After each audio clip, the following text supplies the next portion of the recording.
3, 4, 5, 6.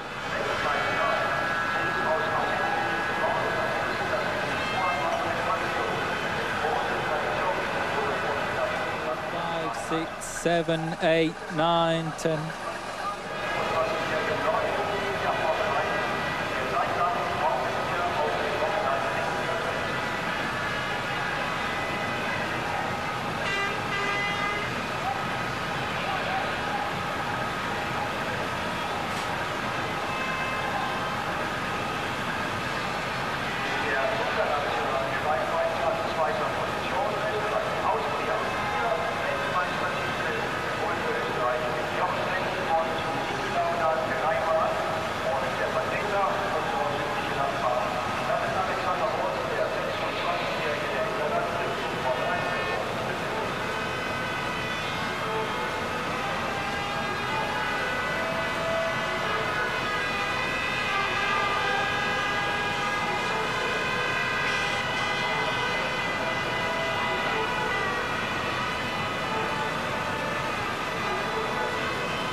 Das, meine Damen und Herren, das war die Flaggenparade aller Teilnehmer Nationen beim großen Mobilitätspreis von Deutschland hier auf der Hockenheimring.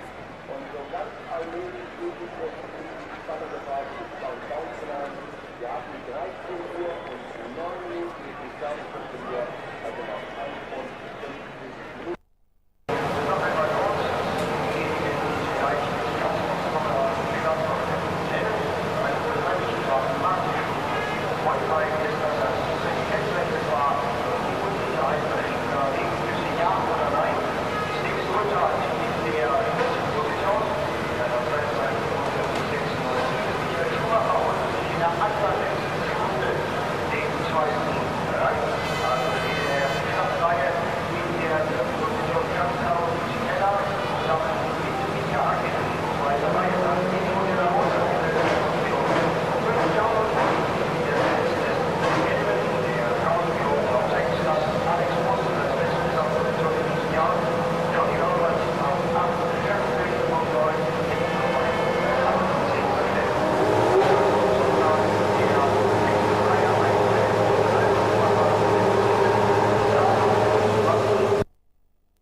Time for the German Grand Prix.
Winning in '99, the German Grand Prix provided rich pickings for British drivers. Stewart, Surtees, Moss, the Hills and the Hunt of all triumphs, and today David Coulthard tries to join the club. Well, welcome to Hockenheim. It has been dry all day.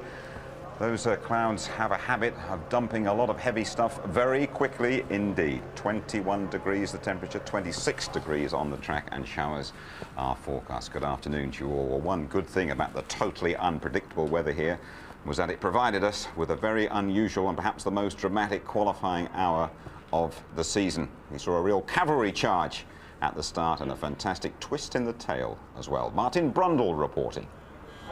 The weather in Germany has been no better than for the British Grand Prix. The crowds arrived well prepared, and good job they did too. Look at the rain coming down just a few minutes before qualifying would start. A traffic jam at the end of the pit lane, but the good boys that they are, they did not jump the red light, but they all needed to get out as soon as the green light came on. Away they go. They know they could have just one flying lap of the afternoon to get a grid position in. But they also needed a clear lap, and Frentzen in the yellow Jordan appears to blatantly jump the first chicane to get track position. He said it was to avoid the tyre smoking incident ahead of him. The steward said otherwise, and they took away his fastest lap of the afternoon. Well, I didn't have any time advantage from that because it wasn't a timed lap. And I don't see where is the advantage of that anyway to take a quickest time away. Fisichella threw away his early chance by spinning the Benetton on the exit of the first corner. He would get a second chance. Barrichello's Ferrari broke down electrical problems. He was on wet tyres too. When he got back to the pits, he found no Ferrari waiting for him. Michael was already out in the spare car. Meanwhile, Coulthard was on some kind of magnificent lap, throwing caution to the wind for pole position. I can't really say it was getting out there early because we were in the train, but obviously just got a clear lap, and I'm very happy with this, even though it wasn't a proper, solid qualifying. Barrichello had to hang around while they fixed Michael Schumacher's bent car from the morning. There's Barrichello's car still stranded out on the racetrack. He would get a second chance though, and so did Fisichella. Found a window of opportunity just as the track was drying slightly about 20 minutes in. A brilliant lap for second position at that time.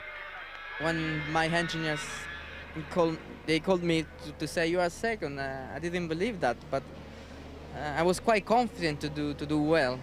But second position, I was very surprised. And straight after Fisichella's effort, this happened. Poor old Barrichello now has huge pressure. He's in Michael Schumacher's car, he's not yet in the race, and the track is saturated. He would end up P18. the mechanics did a great job to make it survive. I mean, you never know. The car was a little bit not in perfect shape with the setup, but at least they were able to put my pedals on it, and they left Michael's setup. So, but I would put the 90% of my problems in qualify was down to traffic. Frentzen may be a German star racing in Germany, but they cut him no slack whatsoever as he's pulled into the weighbridge yet again. Frentzen will start the race in 17th place. Eddie Jordan not at all happy. Coulthard, the angelic man, sitting there waiting to see if he can stay on pole. Hakkinen's trying to snatch that away, but it's too wet in the last part of the lap, and he will stay in 4th place. But somehow Michael Schumacher, putting extra downforce on the car, found some grip and did a magnificent time for 2nd on the grid, much to the delight of the crowd and the Ferrari team. And he will start alongside championship rival David Coulthard on the front row for this afternoon's Grand Prix. I was lucky to get it right, but I wasn't honestly thinking I would do it. As I saw the first lap being a 47.8, I think I did, I thought, well, maybe I at least can jump the 2 in front of me, and so it was. How did he do that? The big question around the circuit here at Hockenheim yesterday. Delighted to welcome alongside Tony Jardy and Craig Pollock, team boss of British American Racing. Hi, Craig. Hi. Bit of a lottery, wasn't it, qualifying, and your two, perhaps the numbers didn't come up too well. Well, we're a little bit disappointed, but it is a lottery. It's the same thing for everybody out there. They get exactly the same weather, and it's a question of choosing the right time to go out and make sure you get the grid position. We just didn't quite do it yesterday. We're going to talk more about it a bit later on, but congratulations on a piece of business. You have secured the services of Jacques Villeneuve for the next 3 years. Yeah, that's good news. I didn't negotiate the contract. You didn't negotiate? I did not. No, our chief operating officer negotiated the contract because it would have been a little bit of a conflict of interest. I'm too close to Jacques. It took a long time to do. It took 4 months of negotiating, but I know everybody back at the factory who've been working so hard to improve our performance. They're very, very happy people now. Okay, Tony, let's talk about the qualifying hour, shall we? The big two at the front, Coulthard and Schumacher, and it could be lively down the back as well. Well, I mean, Schumacher would love it if it was wet, because he's got to try and take the shine off this McLaren performance. They've honed their aerodynamics, they've done the mapping on the Mercedes engine, and Ferrari are meant to be slightly behind. We'll find out. Ferrari's very good in race trim, but Schumacher's going to be quick here anyway. The home crowd, it's a race he desperately wants to win. He wasn't here last year. He was lying in Switzerland watching it from his bedroom, I think. But it should be a great race, and those two are very brave out at the front. Incredibly brave in those circumstances, because they didn't know how wet it was. David Coulthard also quickest in the morning warm-up, but Tony, just chat us through the grid, could you? Yeah, well, Coulthard, I say, it was a real Braveheart performance there, but the man alongside him who desperately wants to win has been practicing his start, says he doesn't take David Coulthard seriously, so there's a nice recipe from the front.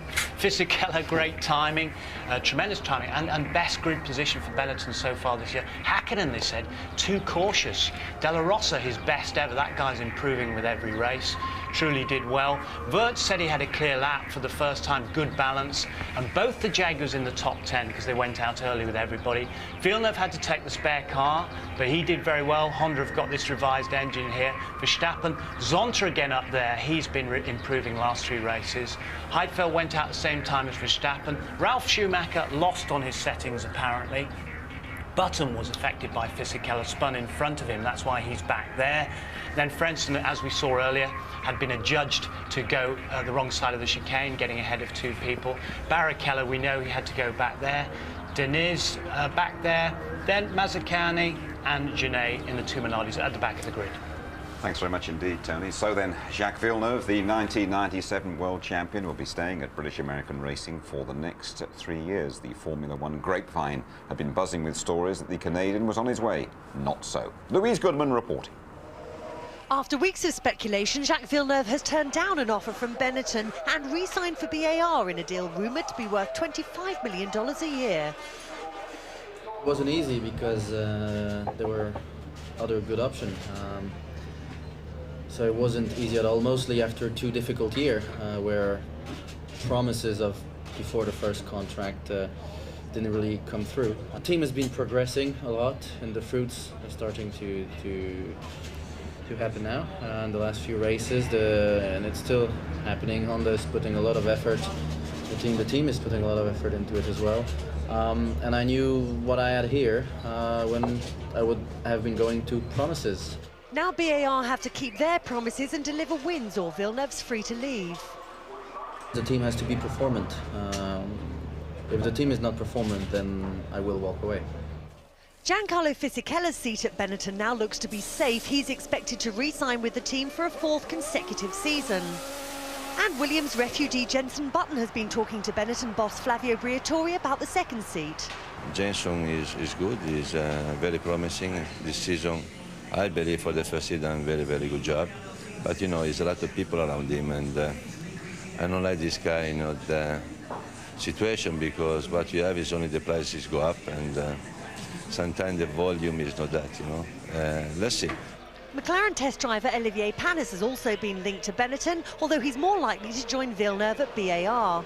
Johnny Herbert's off to America looking for a career in champ cars. Jenson Button's a possible replacement at Jaguar, but Scotsman Dario Franchitti is favourite to get the drive. He tested the car at Silverstone last week. We're choosing not to say anything about what our driver plans are for next year, so I won't say anything more than I've already said. But on the matter of Dario, I think he did as much as could reasonably have been expected given the circumstances of the test. Heinz-Harald Frentzen had been talking to Jaguar, but he's opted to stay put and signed a new 2-year deal with Jordan Honda. OK then, Craig, quite a few people are surprised that Jacques Villeneuve has decided to stay with a sort of down-table team, if I can put it that way, and not move on. How do you react to that? Well, I don't know why they would be surprised. Jacques started to say in the press conference that he'd had certain promises that weren't kept. That was that we expect to be far more performant, as I think Jacques used that word. Performant was the word, That comes from performant in French. It's a direct translation. Our performance has actually been pretty bad in the first year, but it's not because we're bad people or a bad team. The team has just taken a long time to build up, and a lot of effort's been put into it. And the promises that have been made are not promises this year. What we're doing is we're saying, by this time we're going to do this, by this time we'll do that. Our design office has improved. Everything has improved inside the team. The way we produce the parts have improved. The way the team works together has improved. And that's what he's meaning by these promises. You see, I think people believe that Villeneuve is one of the best around. He has been a world champion. We've got a couple of little facts and figures to show you here that compares his career, really. Well, that's at Williams. I know they have been around for ages, and BAR have only been around a couple of years, but look at that. 49 races, 37 finishes, 11 wins, and the World Championship, and 180 points.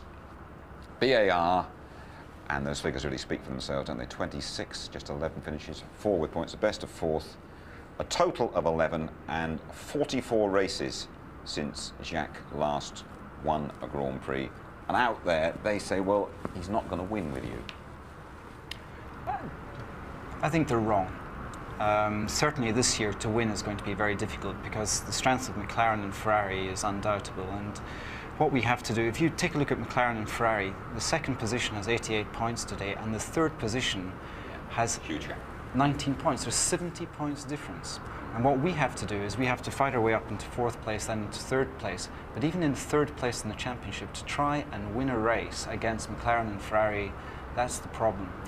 So I wouldn't say the problem really lies with British American racing and winning.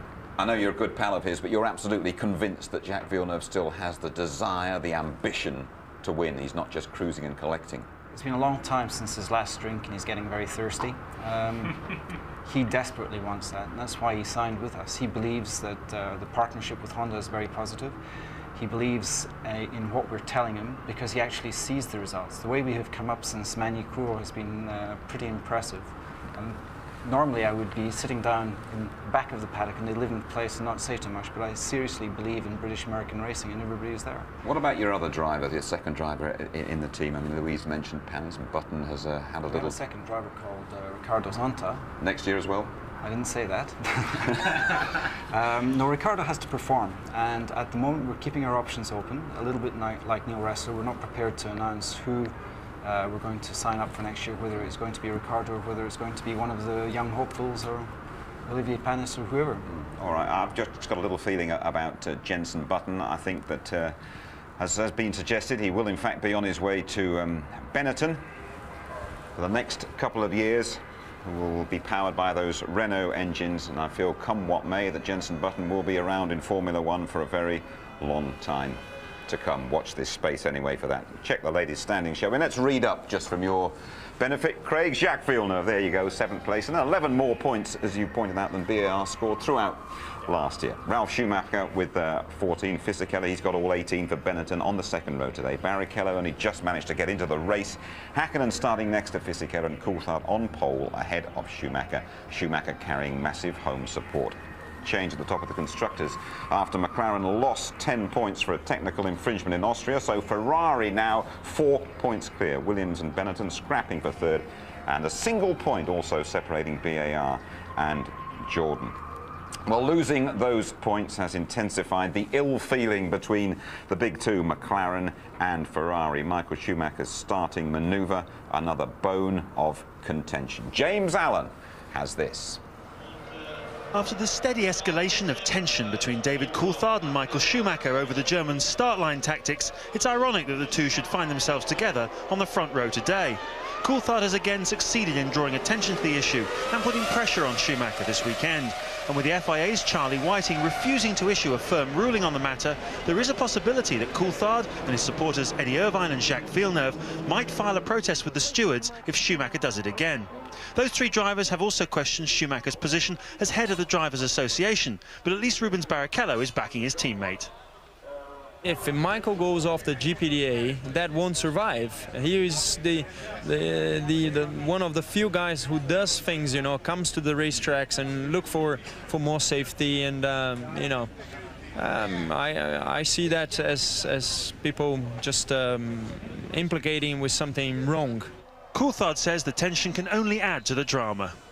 Yeah, but that's Formula One. We all want to win, and the stakes are high, and therefore it gets everyone, you know, really close to the limit. But that's part of the appeal. McLaren and Ferrari are at each other's throats over another issue. When Mika Häkkinen's winning car in Austria was found to have an FIA seal missing on its electronics box, Ferrari boss Jean Todt wrote a letter to the stewards asking for the car to be disqualified. McLaren are livid. This was a matter between the stewards of the meeting representing the FIA and the team, and there just isn't a protocol for another team to become involved. So this was just sort of blatant lobbying, which I found pretty distasteful. If you do remember well, we had some problem in the past with some teams all present at the hearing or putting in evidence things which would have been much easier to raise before the start of the race, so it was just aggravation.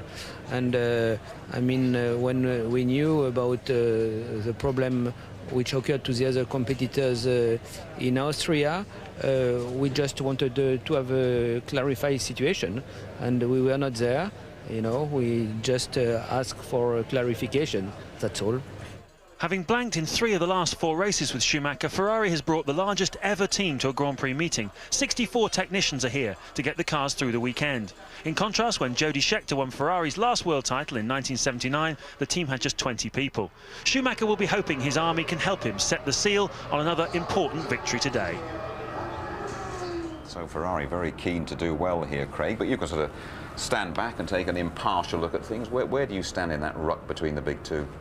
Well, we don't really get involved between the big two, but I just find it extremely unusual how in the ruling, if you can take the points away from the team because of a potential breach or because of cheating, how the driver can actually retain these points. You're either clean and innocent or you're not.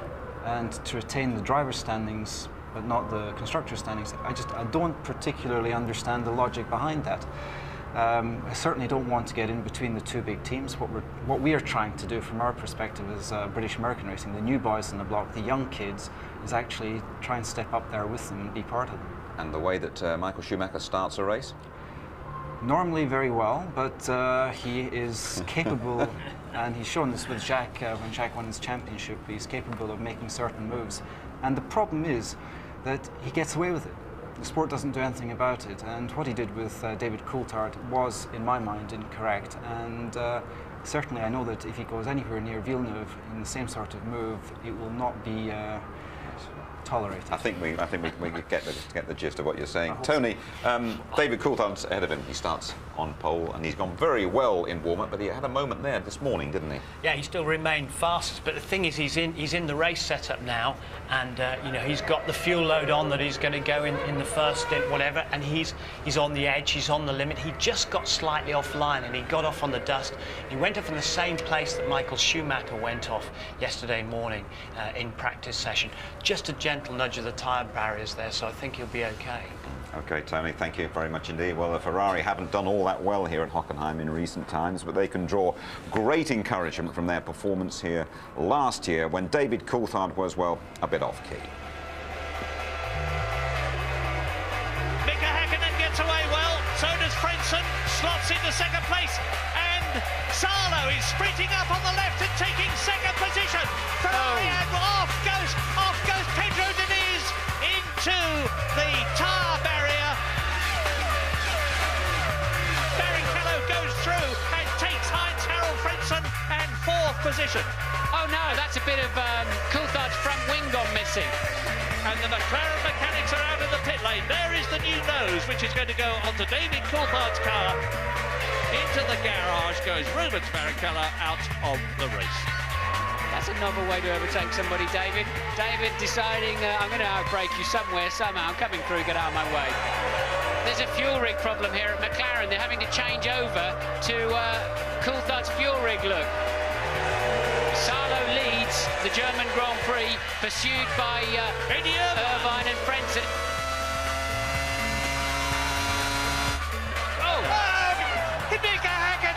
Mika Häkkinen collides and into the tyres, just as Michael Schumacher did at Silverstone.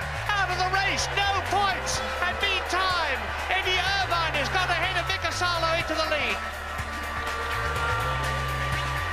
Eddie Irvine wins in Germany for Ferrari, his second successive victory, his third of the year. Well, this time round, we're going to be watching the start of the German Grand Prix very closely indeed. As Craig there's been saying, the likes of Villeneuve, Coulthard and Irvine have all had a pop at Michael Schumacher's starting tactics. They call them unethical, even dangerous. But last time round in Austria, Schumacher himself was punted off just moments after the start.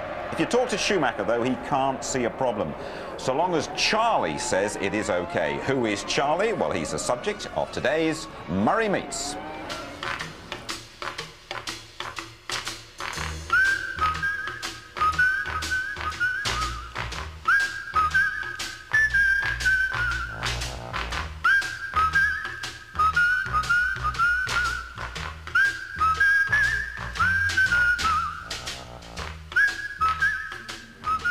Formula One is an enormously complicated and technical sport where fractions of a millimetre count and where massively funded teams try to beat each other and the system. Now, the man who's responsible for making the system work is the FIA's race director, Charlie Whiting, and we're here in race control at Hockenheim.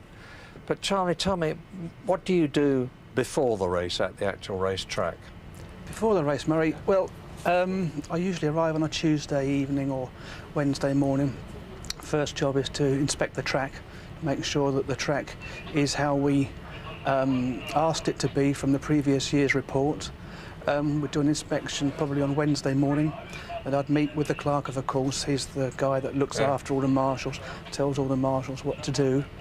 Then we meet with him, discuss regulation changes, things like that, and general running procedures for the event. Then obviously I get involved with the scrutineering of all the cars. That usually takes place on a Thursday. Then we have what we call a sort of final systems check between 1 o'clock and 3 o'clock on a Thursday. We run safety car and medical car around at high speed. Do you go in it? I don't know. I sit here in race control. Right. Far too tricky for me, that one. Now we just sit here, we make sure everything's working properly, timing, cameras, television, the pit speeds, start lights, jump start systems. Now you've got this ultimate responsibility of getting 22 800 horsepower cars off the line to start the race. Tell me about that. first of all, when the cars come back at the end of the formation lap, you have to make sure they're all in the right position. We have electronic means of knowing that with jump start sensors in the ground, etc. Then I have to make sure they're all in position and then start the countdown. Is it computerised or is it whiting? No, it's me. I press the button. You physically look at it, decide it's ready to go. The red lights come on by themselves, and then after a suitable time, we start it. And when the race is on, yes. you lie back and take it easy, do you? Yes, very relaxing normally. Come on, what's going on? After a couple of laps, I stay down at the starting position there for a couple of laps, then run up to race control and sit here and just watch the race and make sure everything gets done properly. You've got about 16 or 18 screens here showing you the whole circuit.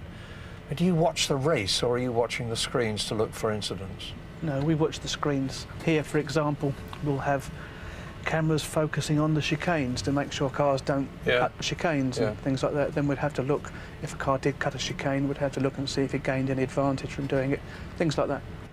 Everybody's going on these days about wanting to see more passing in Formula One. I mean, do you think it is actually feasible? Is there a system or car design that would make that possible? I think, as usual in Formula One, it's a combination of many things. I don't think it's one simple answer to it, like changing the tyres, changing the wings. I think you would need to look at an entire package, including the circuits. So it's far from simple, and I think, in a nutshell, if it was easy, teams would do it, because they would love to pass other cars, if it's that simple, but it's not. But we've talked about it at length, obviously, in technical meetings and with team principals, and don't think anyone has the answer, but I have some ideas which are probably best not to share with you just at the moment. Meantime, have a good race. Thank you very much. Cheers. Start of the German Grand Prix, just over 15 minutes away. Let's have a quick word with Rubens Barrichello. He is with Louise. Very much, Jim. Thanks, Jim. Rubens, not a brilliant qualifying session yesterday, but I mean, you are where you are, back here. At least overtaking is quite easy here, isn't it?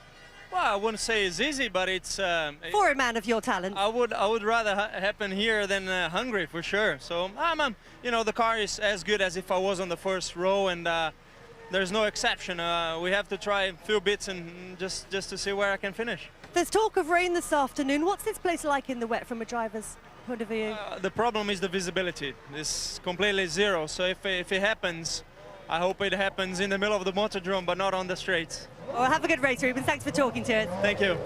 Rubens Barrichello coming off the worst qualifying performance of the year for him. Now, before you pop back over the circuit, we've taken a couple of Deutschmarks off you here. You've had a little fun bet without the big two, and you've got Villeneuve to get up there on the podium. You sure about that? No, I'm not sure about that, but where's my money going to go? We're paying the kids so much, I may as well lose some more money. Now, I think that in Austria, we finished 4th and we fell back to 15th. So if we finish 4th, falling back to 15th, Barrichello behind, then the next place up is 3rd. So we've got to at least look at 3rd and just hope the weather holds out. It is apparently just started to spit with rain. What is your reaction to that? Get me an umbrella. You've got to go back through that tunnel that was flooded a couple of days ago. So, if it is raining, then it's down to strategy, and let's just hope that we don't make the same mistake that we made, or stupid mistake we made in Canada. We can do it the same as any other team can. Both drivers are good, and the team's good enough to do it. Craig, thanks very much indeed for joining us. Thank you, Jim. Always a pleasure. Thank you. Thanks a lot. Well, there we are. There they are. Threatening again, the old Hockenheim clouds. Dry at the moment, 23 degrees on the track, 21 degrees the air temperature. But my bet is it's going to rain. But when you rejoin us, we'll take you round Hockenheim in a Ferrari.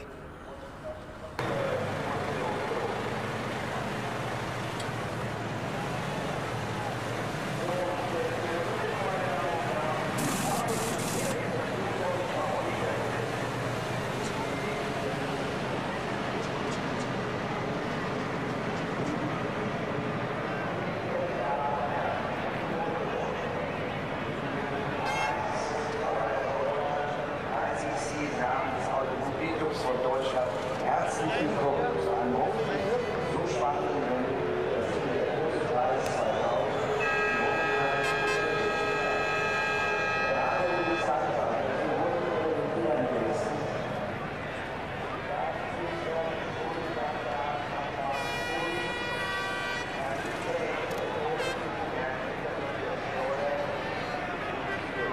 Ein wichtiges und sympathisches Signal für den Motorsport.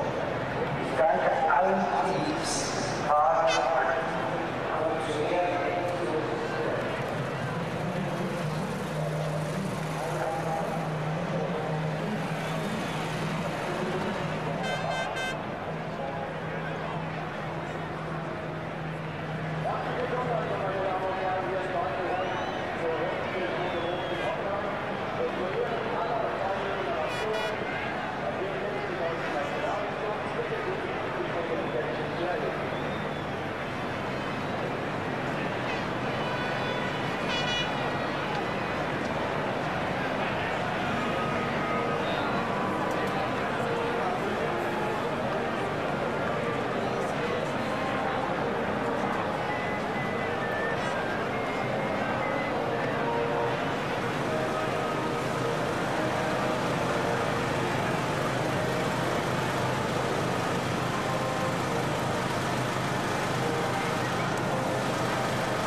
Sean Laser, I don't think you've ever been unlucky enough to qualify this far back, but with a bit of rain, could you make something out of this race? Yeah, it's what I'm looking for anyway, even if it's extremely dangerous with this high-speed circuit. But to get the results, I just need to believe in God for the rain. Now, with this in mind, have you perhaps taken a gamble and gone for a wet edge to your setup? It's not completely a wet setup because it's difficult to do it. But I think if it's raining, the car is okay. Thank you very much.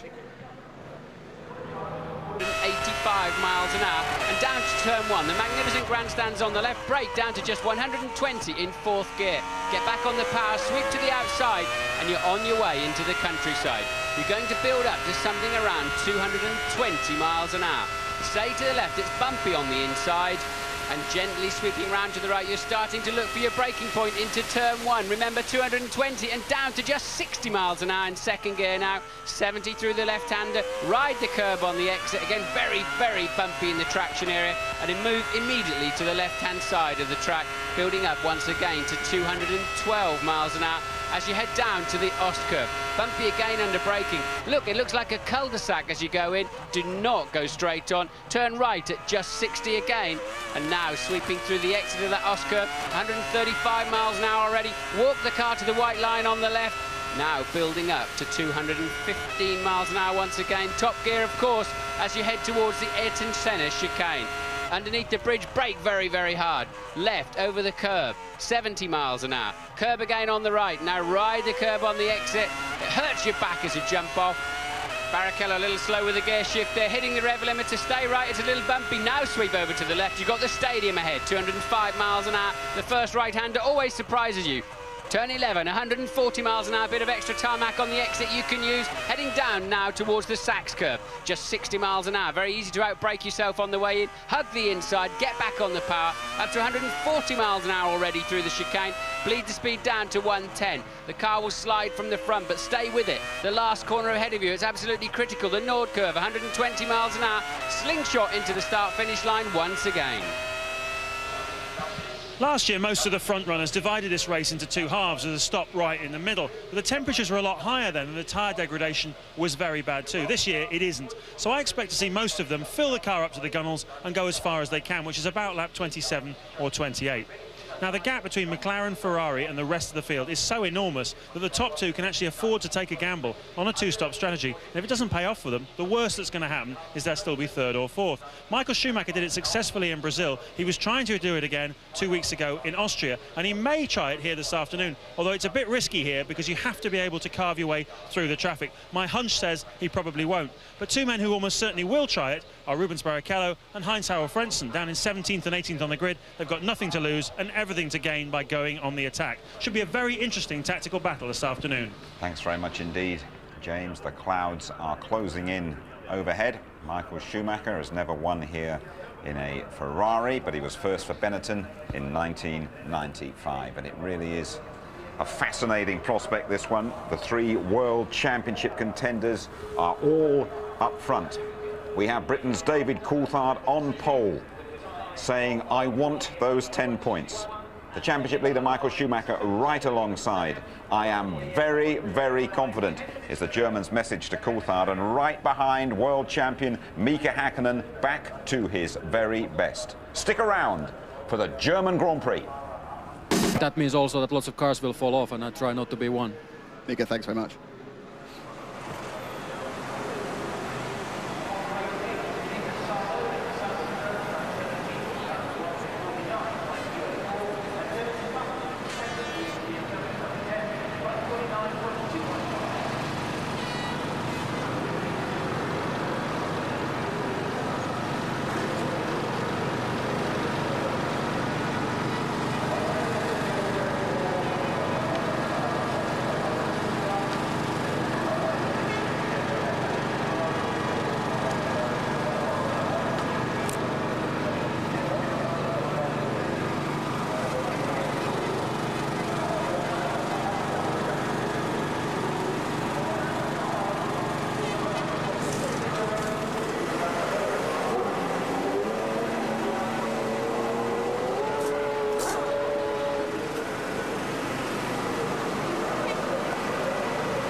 Gerhard Berger, what advice were you giving to young Jenson Button just now?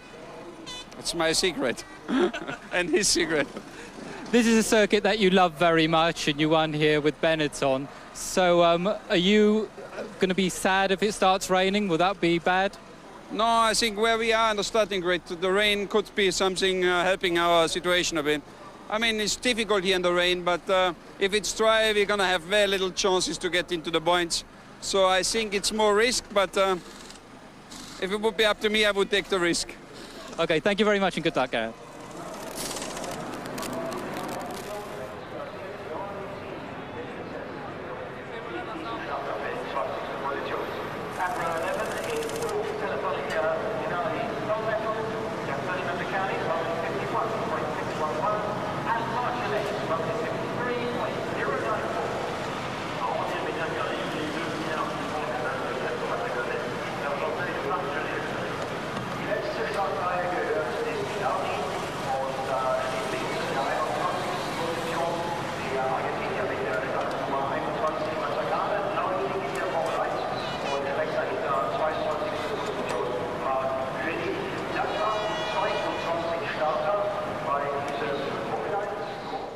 Pat Simmons, normally this is a fuel them up, stop them once and hope for the best. How is the rain going to affect that?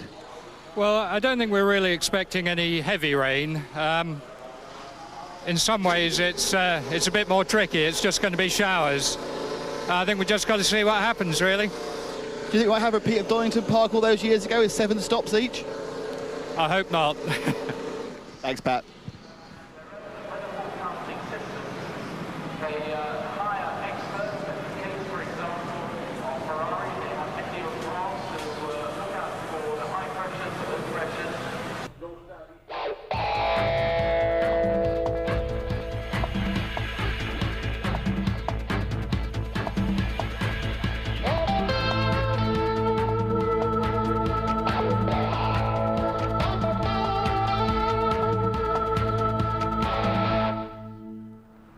It is the German Grand Prix at sold-out Hockenheim. Over 100,000 people packed into the stadium section. Klaxons and firecrackers at the ready, primed to celebrate a Michael Schumacher victory.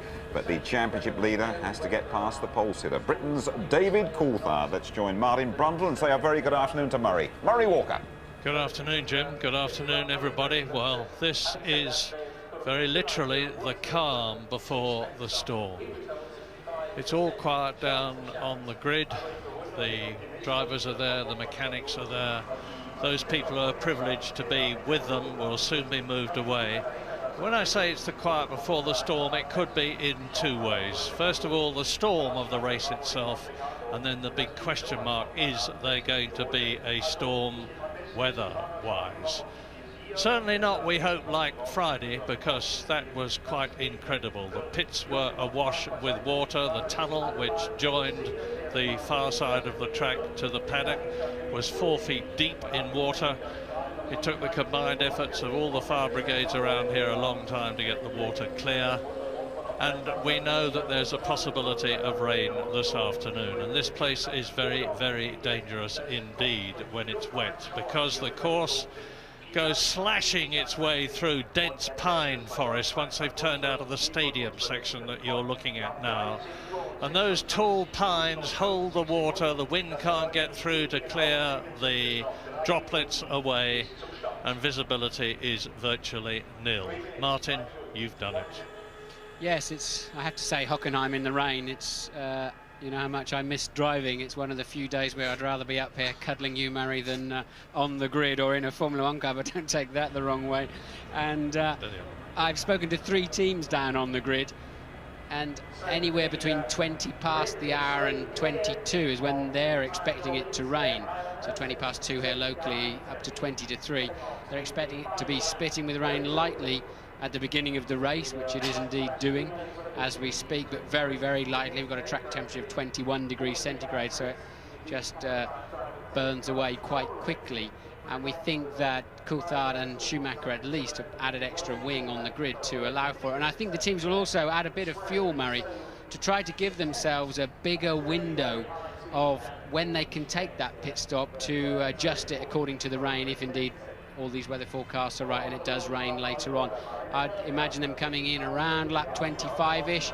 The safety car leaves the grid now, which is all part of the procedure. That will go around to the back, and so we know that there are no hindrances around the track, and the procedure is well underway to get this German Grand Prix going, Murray. It's quite ironic that the man who has been complaining so much about Michael Schumacher cutting across him at the start of races, and particularly the Austrian Grand Prix, David Coulthard, is in pole position. And next to him, or at least just a little bit further back on the front row, is the man he's been complaining about, Michael Schumacher. So again, we've got McLaren in pole position. It's the 10th time that David Coulthard will have started from pole position in his career. And just there you see Michael Schumacher, who's got more pole positions of the current drivers than anyone else, 27 of them, and Mika Häkkinen, the man who is 3rd in the World Championship and who Michael Schumacher still insists on regarding as his chief rival for the World Championship, notwithstanding the fact that David Coulthard is 6 points behind him and Häkkinen there is 8 points behind him. Häkkinen in 4th position on the grid. Now, I heard a Porsche driver saying from the Porsche Super Cup race earlier on today, who started on the right-hand side of the grid, Bernd Mailander, who's actually also the safety car driver in Formula 1, heard him saying it's incredibly slippery on the right-hand side. There's a lot of debris, a lot of tyre rubber. That is a part of the track that is simply not used here at Hockenheim. That's the left-hand side you're looking at from Fisichella's car on the 2nd row. Michael Schumacher there is on the right-hand side of the grid, and he said there's so little grip over there, you just never come down there, because it's such a fast turn 1 here shortly afterwards. So all the running done down the left-hand side, but that won't necessarily stop Michael Schumacher from getting away well. Well, watch those lights. This is not the race start, of course. This is the formation lap. Yeah, we've got a staller. Car stalled on the grid there, right at the back. It looks like Jenson Button to me. It is indeed Jenson Button's Williams He's stalled on the grid, and as everybody has passed him, that means to say that he will have to join from the back. He may even have to start from the pit lane if they don't get the car going quickly. Yeah, sort of thing I'd have expected Jensen to do early on, but not this far into the season. But it may not have been his fault. Sometimes the clutch clearance is so tiny on these cars, and if it drags a little bit, you pop it into first gear and it just kills the engine. There's a tiny, tiny flywheel on these Formula One engines that rev to the best part of 18,000 RPM, and they're so easy to stall. But Button away, as you say, Murray, he can catch the field up very easily. That's no problem, as long as he knows the rule book that he must stay at the back, and I'm sure the Williams team will be reminding him of that. Yeah, now there's two things to watch in this race in particular. There's the race at the front, of course, Coulthard, Schumacher, Mika Häkkinen, and hopefully Fisichella up there in the Benetton. There he is. And I remind you that starting from 17th position is Heinz-Harald Frentzen, who was on the front row of the grid in the Jordan last year and finished third in the race. And in 18th position is the Ferrari of Rubens Barrichello. And they're going to be scything their way through the field, probably on a very, very light fuel load. Yes, I think Fisichella there in third place on the grid could be a thorn into the side of Häkkinen. Häkkinen, who also starts from the right-hand side, the supposedly slippery side, really must leapfrog Fisichella early on. And Mika was talking to me just 45 minutes ago saying, what do you think is going to happen? You know, how do you think those guys are going to get away on the left-hand side of the grid? So I think it's quite a concern for Mika that if he gets tucked up behind the Benetton, then Coulthard and Michael Schumacher can scamper off into the distance. And the sun is well and truly out now. The track temperature has risen just a little bit, so that's a good sign. Let's hope it's a dry race. It makes so much difference to everybody, and particularly here at Hockenheim. Yes, it summed up the whole weekend when, with the umbrellas on the grid. One moment they were covering the drivers from spitting rain, and then it was beating down sunshine that the umbrellas were for. So we were with Fisichella there on car camera. Be nice if we could have a ride with Frentzen or Barrichello, particularly Barrichello, because he's got an on-car camera, and it'll be interesting to see him fighting his way through the field. So they line up now in the usual 11 rows, two cars. The left-hand side of the grid is the pole position, and there is the man in pole position for this 45-lap race, David Coulthard. The Ferrari pit, the garage, and they're all getting into line now. Yes, I noticed Coulthard hasn't pointed his car towards the Ferrari at all. He's expecting, I would imagine, to stay down the left-hand side of the track and not have to go over and cover his line against Michael Schumacher. It's crucial how they all get away. 3 lights, 4 lights, 5 lights, and in Germany, it is go! Schumacher. And Coulthard gets away. Schumacher tucked up behind him, and Häkkinen goes round and straight into the barrier goes the Benetton, and there's a Ferrari down there as well. That must be Rubens Barrichello. That must be Rubens Barrichello, or it's Schumacher. It's Schumacher. Incredible. And Fisichella. They started third and second on the grid, and Michael Schumacher is out of the race before it's hardly begun, and the McLarens are already first and second, with the Frentzen and with the Jordan of Jarno Trulli up in third position. An incredible development, and Michael Schumacher is again going to score no World Championship points. And it's such a long lap here, the second longest lap of the year. They'll easily be able to clear those cars before the pack gets around for the first complete flying lap of the day. Those cars will be cleared out of the way. Disaster for Michael Schumacher. Yeah, but Rubens Barrichello is already slashing his way through the field, and Fisichella and Schumacher talk to each other as we look down on this 200-mile-an-hour plus straight. Rubens Barrichello, there he is. You just saw him coming towards us in the Ferrari.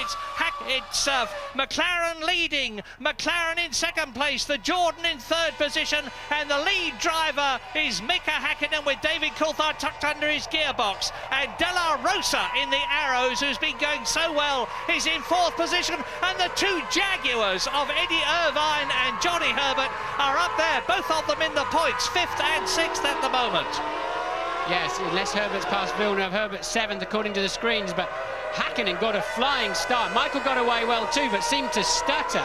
Yellow flags are out on the start-finish line here, just to tell the driver, wave yellows to tell the drivers they're recovering those cars. No sign of a safety car, no sign of a red flag, and Michael Schumacher is out of the race for sure. And Barrichello has already gained 8 places. He's up from 18th on the grid to 10th. 2 of those, there he is pulling out, you see, and passing Zonta in the BAR, coming up behind Jacques Villeneuve in the other BAR.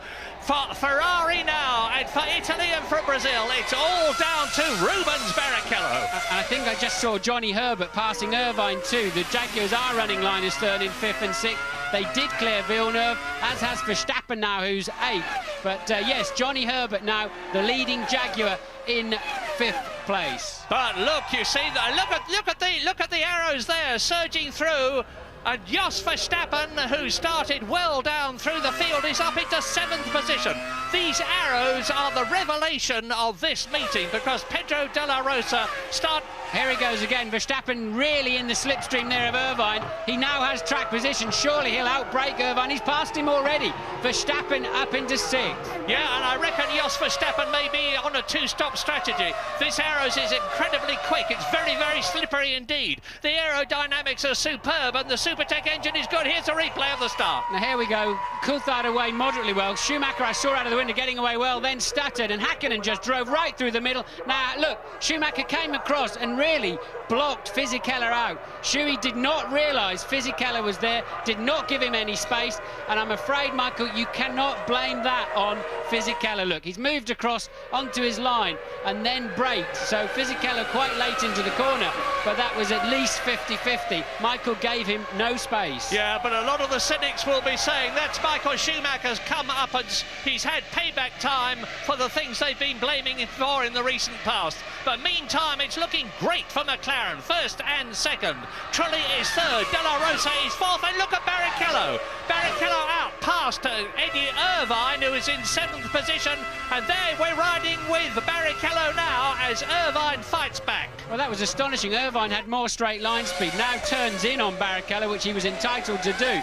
But Barrichello got up alongside, and when the drag really cuts in, well over 200 miles an hour, Irvine started pulling ahead. That Ford engine, the Cosworth engine, has got massive grunt. It's an improved version with more power, and it's certainly showing up here. It looks as though they've got the setup right for the 2 Jaguars, as Rubens Barrichello, that we're riding with now, chases Eddie Irvine's green Jaguar, which is behind Jos Verstappen, and Johnny Herbert is up into 5th place. So Hakkinen, Coulthard, then Trulli, behind him De La Rosa. There is Johnny Herbert, followed by Verstappen and Eddie Irvine. Well, the good news so far for Britain is that the Jaguars are well up. Yes, and now Barrichello's got a much better run on Irvine earlier on in the straight. Now let's see the drag cut in. Can Barrichello make it stick this time? Yes, he's got the line up the inside. Irvine just falling back down the field at this stage. And that's Eddie Irvine, of course, who won this race brilliantly for Ferrari last year, thanks to the support of his teammate, Mika Salo, who was replacing Michael Schumacher after the German had broken his leg in Britain. Coming through now to complete lap 3. Mika Hakkinen leads David Coulthard. The gap between Coulthard and Trulli is 1.3 seconds, but again, as in Austria, Pedro de la Rosa, who was superb in qualifying, is magnificent here. Look at the orange arrows. There's a big gap between it and the green Jaguar of the red-helmeted Johnny Herbert, who has got Verstappen behind him, and Verstappen has got Barrichello ready to pull out and in the Ferrari and try to get up into the top 6. If in the red Ferrari, Barrichello can get past the orange arrows there of Jos Verstappen, the Dutchman, who was not in very good odour this morning because in the warm-up he drove into Jacques Villeneuve's BAR. Yeah, very silly accident on the outlap first thing this morning, and damaged both the arrows and Villeneuve's BAR quite extensively, and he had to go and apologise, that's for sure. And look, Verstappen again struggling to slow that arrows down. I think they've got tremendous straight line speed, but struggling a little bit into the braking area, and Barrichello lines up his next victim, but this one's got more straight line speed than the Jaguar he's already overtaken of Irvine. Yeah, and we've learned here that next year Arrows are going to have the Peugeot engine exclusively, and that will do them no harm whatsoever. So they're in great shape But McLaren are in even better shape because they are on a potential 16 World Championship points at the present moment, with Mika Häkkinen bidding for 10 of them to win the race. But we're now on lap 4. It's a 45-lap race, so we've gone about 1/10th distance, 1/11th distance. Coulthard on a very fast lap at the moment, edging up a couple of tenths in each section on Mika Häkkinen. Interesting problem here for the McLaren bosses, Murray. They've got two drivers that can take the championship, as they had 10 years ago with Senna and Prost. But now, with Schumacher out of the race once again, what are McLaren going to do about their front two, who are now just 0.6 of a second apart? And Trulli is hanging on remarkably well there in the Jordan, as is De La Rosa in the arrows behind. I think Pedro De La Rosa is absolutely magnificent, the young Spaniard. Well, he's 29 years old, but this is only his 26th Grand Prix, and he's in a car which up to now has not been expected to be at the front of a Grand Prix as it is. Now watch Schumacher on the left of this replay. You see there, Häkkinen comes straight between him and Fisichella. Schumacher moves across, hits Fisichella. The Italian goes onto the gravel, into the tar wall. We're with Fisichella now. And watch this, enjoy your first Formula One accident fully on board as we stay with this camera shot all the way. Here comes the barrier. Look, there's nothing you can do. You're jumping on the brakes, bang! And the tyres and conveyor belt come into the cockpit. Once again, we sit. Now watch Häkkinen from 4th place hook it up and just drive beautifully through the middle as Coulthard defends his line, and Schumacher, watching Coulthard, moves across the track and unaware that Fisichella is there. I mean, he should have allowed for that.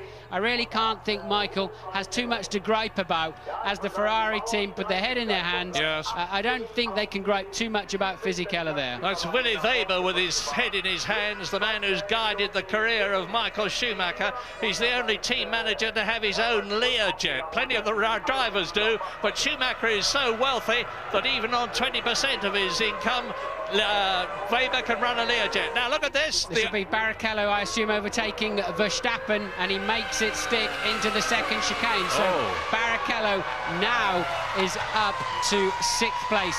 From 18th, he's made 12 places on this, the 6th lap. James Allen? Murray, you saw the Ferrari mechanics there with their heads in their hands, completely contrasting reaction of McLaren. They feel that's payback time for what Schumacher did to Coulthard and Häkkinen at the start in France. They've had this terrible farrago between them, and Coulthard taught Schumacher a lesson in the toughest possible terms. They're absolutely ecstatic down here. Well, it's all down to Barrichello now, and look at him attacking the Jaguar in front of him.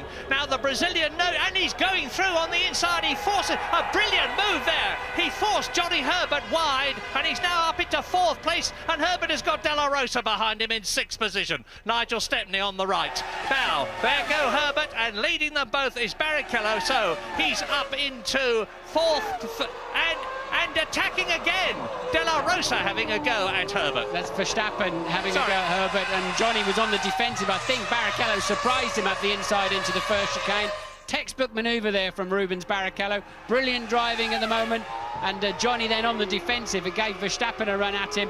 Johnny managed to fend that one off, and look how quick, and Verstappen won't get through there now, but look how quick Barrichello is moving away from them. Yeah, this is an example, though, of how they slow each other up, because Barrichello was 1.2 seconds slower than Häkkinen and Coulthard with a clear track in front of them, and he is now in black position. There he is, but with Johnny Herbert, Häkkinen leading, Coulthard second, Jarno Trulli still in the Jordan, 2.4 seconds behind David Coulthard, who is 1 second behind Mika Häkkinen. This race has got a long way to go yet. We're on lap 7.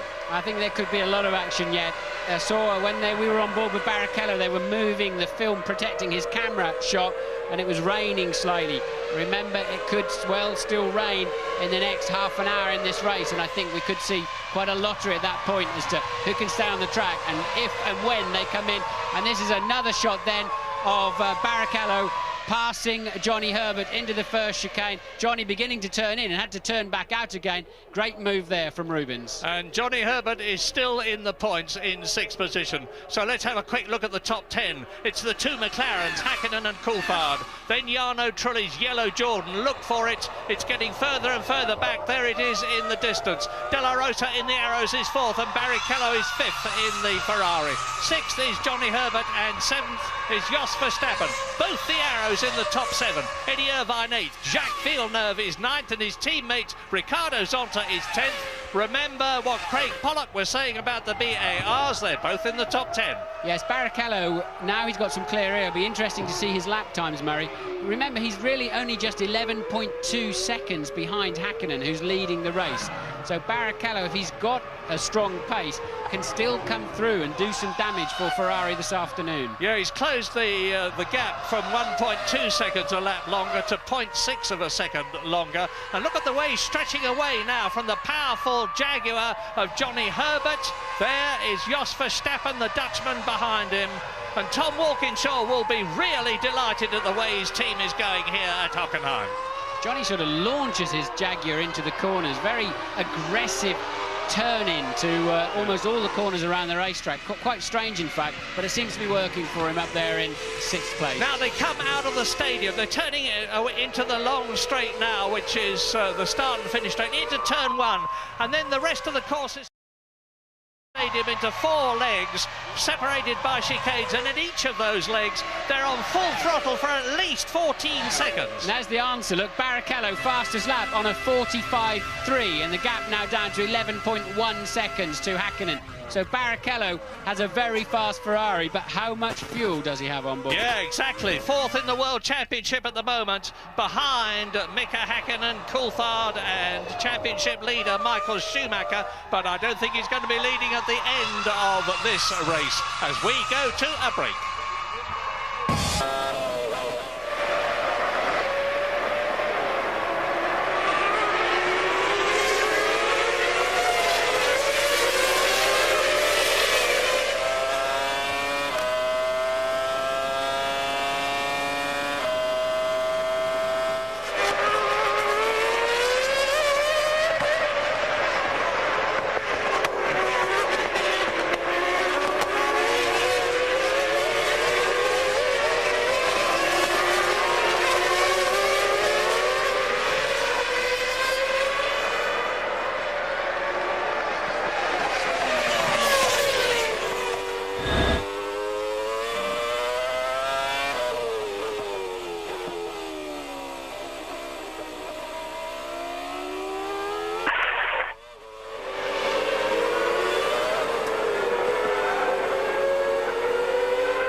Lap 9, and this is a replay of Heinz-Harald Frentzen surging up from 17th on the grid into the position he's in now, 8th position.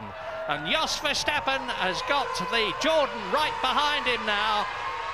And the men to watch at the moment are Barrichello, who is the fastest man on the track, 5th and catching De La Rosa. There is the second orange arrows, that of Verstappen in 7th place, with Frentzen behind him. Yes, Frentzen, I see, missed a chicane at some earlier on at 14.06 earlier on the race. If they're going to penalise him, they'll have to penalise him very soon. He looks like he's got away with that at the moment. He's flying through the field. Verstappen in the arrows has lost a major part of his engine cover, which will be affecting the aerodynamics, and it's left debris on the track. Now, it was Verstappen himself that ran over a piece of debris this morning going down towards turn 1, as Frentzen lines himself up and surely can brake late enough to take the line down into the first chicane. Yes, he can.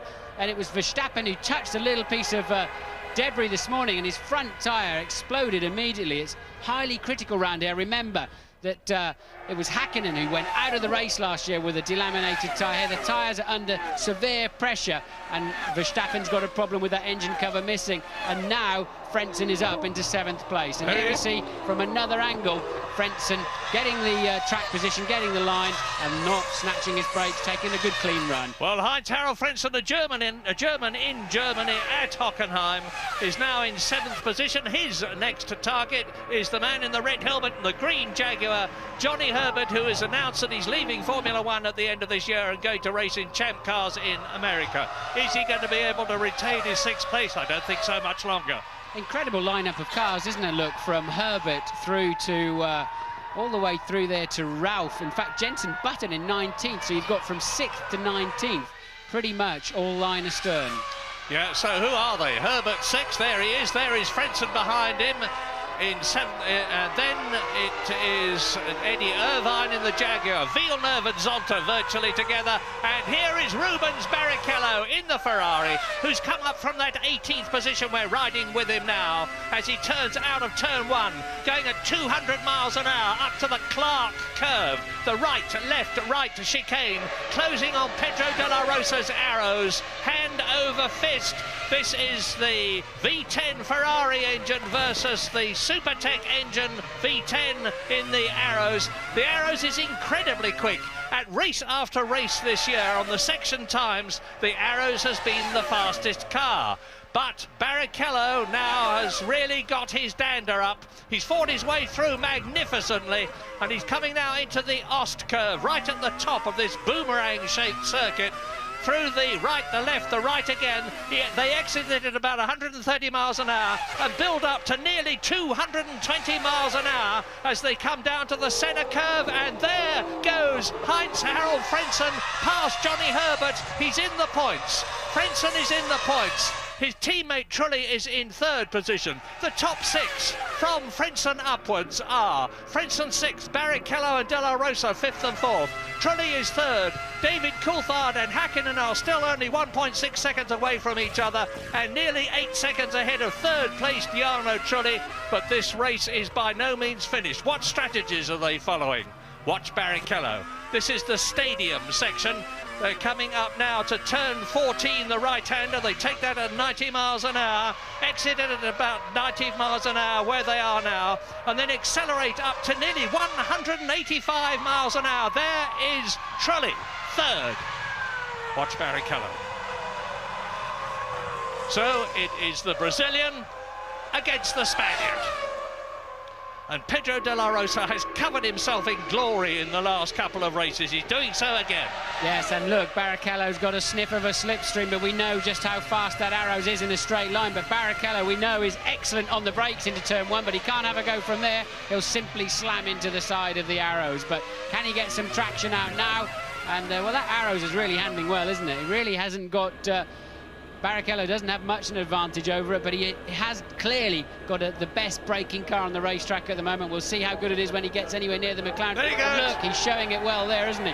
Easily through, and that is so bumpy. It doesn't show from anywhere, from a camera angle, but it's so bumpy down there into 2.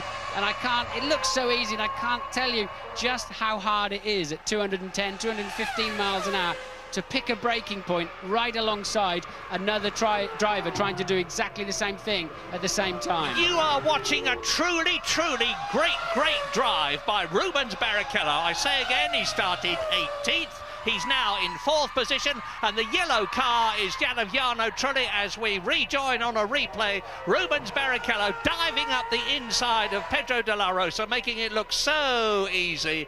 The Spaniard has to give him room, and Rubens Barrichello maintains his line perfectly.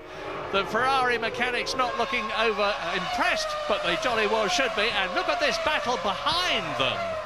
It's the 2 Jaguars, and Eddie Irvine now is attacking Johnny Herbert as Zonta, Wurz, Deniz, and behind him the 2 Prosts of Alesi and Heidfeld. Nick Heidfeld, by the way, is in 14th position. man on the move. Heinz-Harald Frentzen in 6th place, just done a 1:44.9, easily the fastest lap of the race. So it's Frentzen now with the clear air in front of him. Can he catch Pedro de la Rosa, and how quickly? So Frentzen and Barrichello started 17th and 18th, now up to 4th and 6th and flying. Yeah, and he's lapping 2 seconds faster than De La Rosa. He's 10 seconds behind him, so in about 5 laps' time, Frentzen, if he keeps going the way he is now, will be right up with the 5th placed Arrows as you look at the German now. 1:44.9, the fastest lap of the race. The fastest lap last year was 1:45.2, so Frentzen is faster this year than David Coulthard, who made the fastest and record lap at Hockenheim, was last year. You were looking at the new lap record holder. Here is the race leader, Mika Häkkinen, McLaren, David Coulthard, McLaren. Still just over a second between them on this, the 13th lap, and out goes Johnny Herbert in the Jaguar. Well, Johnny's bad luck seems to stick with him, whatever circuit he is at and whatever country he is in, and the jinx has struck again. He is out of the race, and that means to say up into 8th place goes Eddie Irvine, to 9th place goes Jacques Villeneuve, to 10th place goes Ralf Schumacher in the Williams. His teammate Jenson Button is down in 19th position, having a tremendous battle with Jean Alesi's Prost and Marc Gené's Minardi. That's one of those moody slow-mo replays they like to show here. That was truly bouncing across the curbs. I don't know whether you noticed his rear wheels were completely off the ground. Frentzen is on another flying lap, and a 44.7 this time around. So Frentzen is catching De La Rosa in front of him at 1.5 seconds per lap, and he's 8.4 seconds back. De La Rosa 5th, Frentzen 6th. And there's currently just 1.2 seconds, as you can see, between Häkkinen and Coulthard. You know, the car language of those two, Häkkinen and Coulthard, makes it look very easy indeed. What's going through David Coulthard's mind, Manfred? What's going through his mind is, why can't I get the power on out of the chicanes? I've watched him on several chicanes now through the race, and he just can't seem to apply the power. And here's Trulli, and Barrichello with Trulli already, look, just a few meters behind him. Barrichello absolutely flying. We're on the 14th lap of the race, and he's really in good shape in the next few chicanes to, I think, pass Trulli. Yeah, if he gets past Trulli, he's then going to have a real battle on his hands. He's up from 18th to 3rd soon if he gets past Trulli, but he's actually lapping slower at the present moment than the two race leaders, Häkkinen and Coulthard, who are some 10 seconds ahead of him. And Barrichello's right up behind the gearbox of Trulli, just waiting in the moment to bob out from behind it as they turn into the stadium section. That is turn 11 at this 15-corner circuit. They're at turn 12 now, accelerating up to 90 miles an hour from 60 on the apex of the previous corner, and Jarno Trulli can see that Scarlet Ferrari big, big, big in his mirrors. Yes, it's awful when you've got a car behind you know is fast and is bearing down on you. Trulli's getting a little bit untidy in his defence and running a bit wide. I think Barrichello won't spend too long behind Trulli before he finds a way through. He'll get a better drive out of a chicane or a corner, and then for sure he can nail Trulli on the brakes. It may even be as soon as down to the first chicane. Trulli not defending his line yet. Now Barrichello makes the move, the perfect slipstream, and Barrichello will go under under braking, surely, and he does. Remember what I said about a great, great drive? There is confirmation and underlining of it. But De La Rosa and Verstappen are both catching Trulli as well. Trulli is not going as quickly as he has done in the past, because you can see De La Rosa in the orange arrows is getting closer to the yellow Jordan in the background. But now Barrichello up into a magnificent 3rd position. Just the two McLarens ahead of him, but they're 12 seconds ahead. Yes, it's 13.9 seconds last time around, and I think Barrichello's done a sterling job to get from 18th to 3rd and only lose 13.9 seconds to the leader, so the race is set. James, what can you tell us? Well, Martin, I said at the top of the show I thought that the Frentzen and Barrichello had nothing to lose really today by doing a two-stopper. It's certainly spectacular track action. The reason they're able to do this is because the two-stop fuel load is 40 kilos lighter. That's about 1.2 seconds a lap. They should be faster than these heavy cars carrying a full one-stop fuel load. So I think we're going to, unfortunately, of course, they've got to stop twice, so we're going to see plenty of this kind of action throughout this race. Well, I'll tell you this, Eddie Jordan must be keeping his fingers crossed, because his team, which was third in the Constructors' Championship last year and had that as a target for this year, to be third in that championship behind McLaren and Ferrari, has slipped down to 6th this year. They've had a rotten year, but Trulli and Frentzen are both in the points, with Jarno Trulli on a potential 3 points, Heinz-Harald Frentzen on 1 point, and if they can keep this up, they're going to move up the championship, possibly even to 3rd position, ahead of Williams, as you see a replay of Barrichello moving ahead of the young Italian Jarno Trulli, who's got so much potential and is realising it at Jordan. Lap 16, Häkkinen and Coulthard still separated by just over a second. 14 seconds ahead of Rubens Barrichello, who is 2 seconds now ahead of Jarno Trulli, who is 1.4 seconds ahead of De La Rosa and 4 seconds ahead of Frentzen. And Frentzen and De La Rosa are catching Jarno Trulli. Here are the leaders. Coulthard slipped back slightly now, 1.5 seconds the gap, and you can see it there for yourself. Häkkinen's car working beautifully, not having to fight it at all.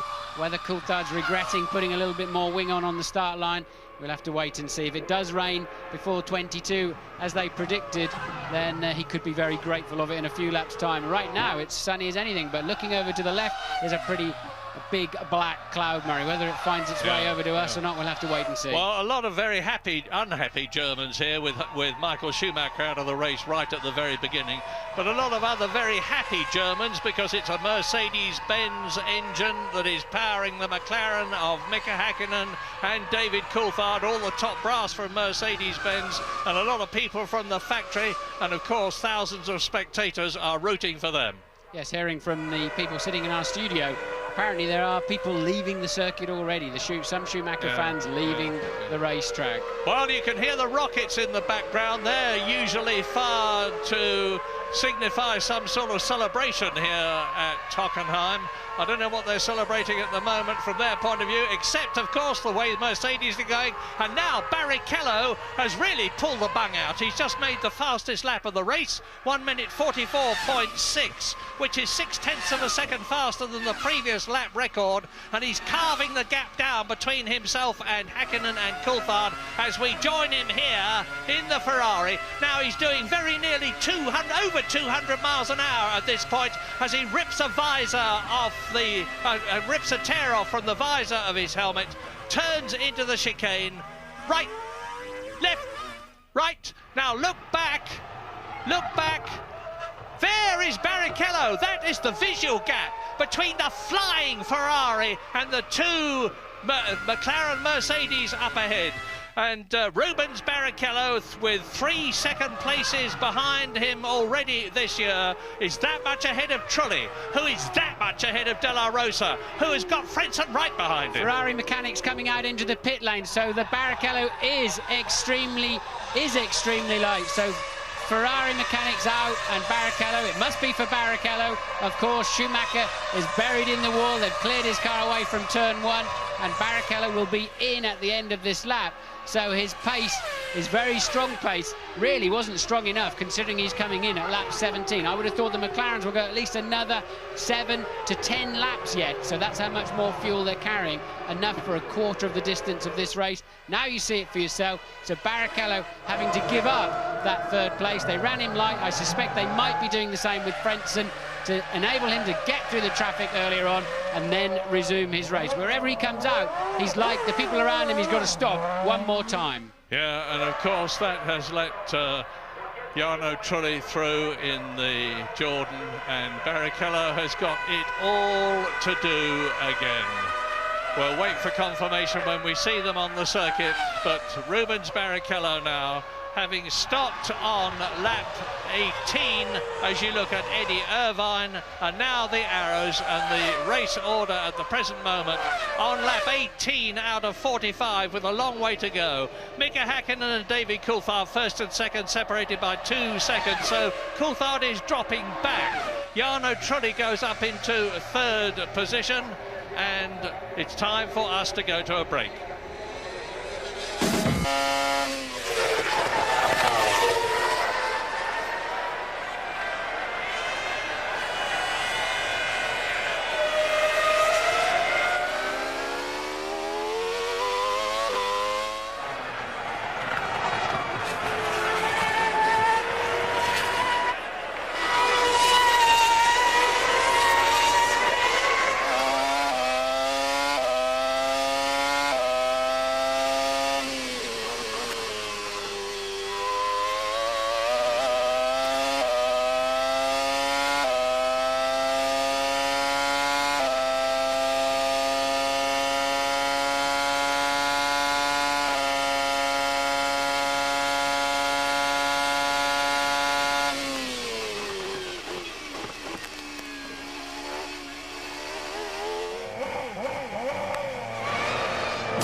Lap 20 out of 45, and Jarno Trulli, there he is, the Italian in the Jordan, is back in third position as a result of the stop of Rubens Barrichello, who is in sixth place. And sandwiched between Trulli and Barrichello are Pedro de la Rosa in the arrows. There he is, and behind de la Rosa is Heinz-Harald Frentzen. Yes, and while you're away, Frentzen made his expected pit stop because of his lower fuel load at the beginning of the race. Remember, he started 17th, came through the field, had to pit at the end of lap 19, came out of the pits and just managed to stay ahead of Verstappen. So Frentzen rejoins in 6th after a stop, and Barrichello rejoins in 5th after his stop. So now everybody is on a level playing field. They've all got to stop one more time this afternoon. Well, coming up for half distance, this is a magnificent tour de force demonstration by the two McLarens. They finished first and second in France with Coulthard ahead of Häkkinen. They finished first and second in Austria with Häkkinen in front of Coulthard. That was their fourth first and second of the season in 10 races. It looks as though this is going to be their 5th in 11 races. If it is, it will give them 16 World Championship points and certainly give them their revenge over Ferrari for having lost 10 World Championship points in the Constructors' contest as a result of the problem they had with the label that you saw Martin talking about earlier on in Austria. Yes, and Coulthard's going to be ruining that difficult start as a BAR passes a Benetton down there, which must be, let's see. Yeah, I'm just trying to work it out. Well, there's Verstappen. There's Irvine behind him. There is Jacques Villeneuve. That is Ralf Schumacher. And look at this lot with Alexander Wurz behind Zonta and Salo behind them. And Salo is in 13th place in the Sauber. Behind him is Deniz in the Sauber. And behind Deniz is Heidfeld. So the McLarens are streaking away, but look how close it is behind them. This is almost go-kart racing that they're so close. Yeah, Jenson Button is right at the back of this queue, having a terrible afternoon because he stalled on the line, started last. He's last but one at the moment and barely able to keep the pace up at the back. Mazzacani's chasing him, and I see from the computer, he's missed a chicane at some point without penalty, thankfully, and Barrichello has just done a new fastest lap of the race. Which has taken him to within 8 seconds of Pedro de la Rosa. He's a massive 33 seconds behind Mika Häkkinen and David Coulthard. But remember, he has made his stop and they have not. So when they come in and stop and refuel and take on 4 new tyres and wheels, it's going to be pretty close. Häkkinen leads, Coulthard second, Trulli third, de la Rosa fourth, and Rubens Barrichello in 5th place, who was third, is closing up with news from James Allen. Well, Murray, I've just been working it all out now with the fuel loads here. Rubens Barrichello took on 50 kilos of fuel. I reckon he'll stop again about lap 33 for his second stop. And Frentzen about lap 34. In the meantime, we expect the two McLarens and Trulli to stop around about lap 27 to 30. So don't go anywhere, folks, because this next phase is going to be absolutely fascinating. It's clearly a McLaren race, barring any mechanical misfortunes. The key question now is which McLaren? Exactly. Is it going to be David Coulthard, who is ahead of Mika Häkkinen, who is the double world champion from 1999 and 98? There are no team orders in the McLaren team because the team's attitude is let the best man win until one of them is so far ahead of the other that the other cannot possibly regain a position, and then the chap who is leading is favoured. But that's a long way off yet as we look at Zonta in 11th place. Wurz behind him in the blue Benetton. And behind Benetton, behind Wurz, is Mika Salo in the stadium. Sure, I just saw a big flash of lightning over those trees to the left there out of the commentary box, Murray. I'm sure I saw. We've had a lot of lightning through the last 3 days, but some black storm clouds out there. Whether they come this way or not, as you can see, the sun is still shining as the Sauber mechanics are preparing. Ralf Schumacher's in the pits too, in at the end of lap 21. From 10th place. Not a great afternoon for the Williams BMW team. No, it's the BMW engine's first Grand Prix appearance at Hockenheim for a very, very long time. The last time they were there was with the Brabham of Nelson Piquet in the turbo days, and they're getting back into Grand Prix racing, and this is one of the circuits which is toughest of all on engines. They're on full throttle for over 60 seconds in the lap. Those mechanics are brave in the pit lane, no doubt about it. A car coming towards them at 120 kilometres per hour, 67 miles an hour. Imagine just sitting down there with an air gun in your hand and something's coming towards you, the best part of 70 miles an hour. So Häkkinen leads by 1.7 seconds. Truly a further 22.9 seconds behind. De La Rosa fourth, Barrichello fifth. Frentzen rounds out the top six, currently 47 seconds behind the leader as Villeneuve defends his position there against Eddie Irvine. He's passed him somewhere in this lap. We're going to take a short break.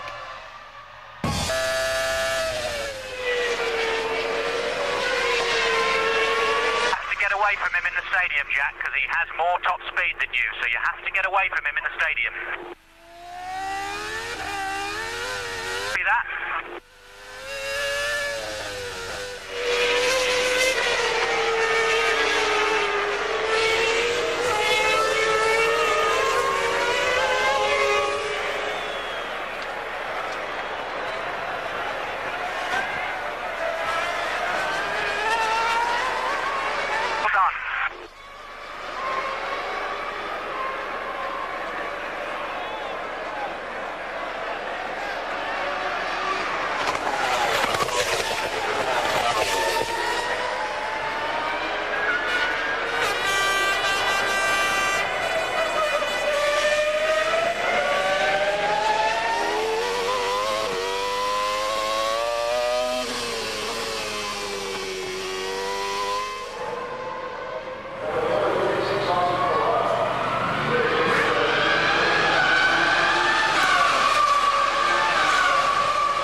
Lap 24, in comes Jos Verstappen from that terrific fight for 7th position in the Arrows.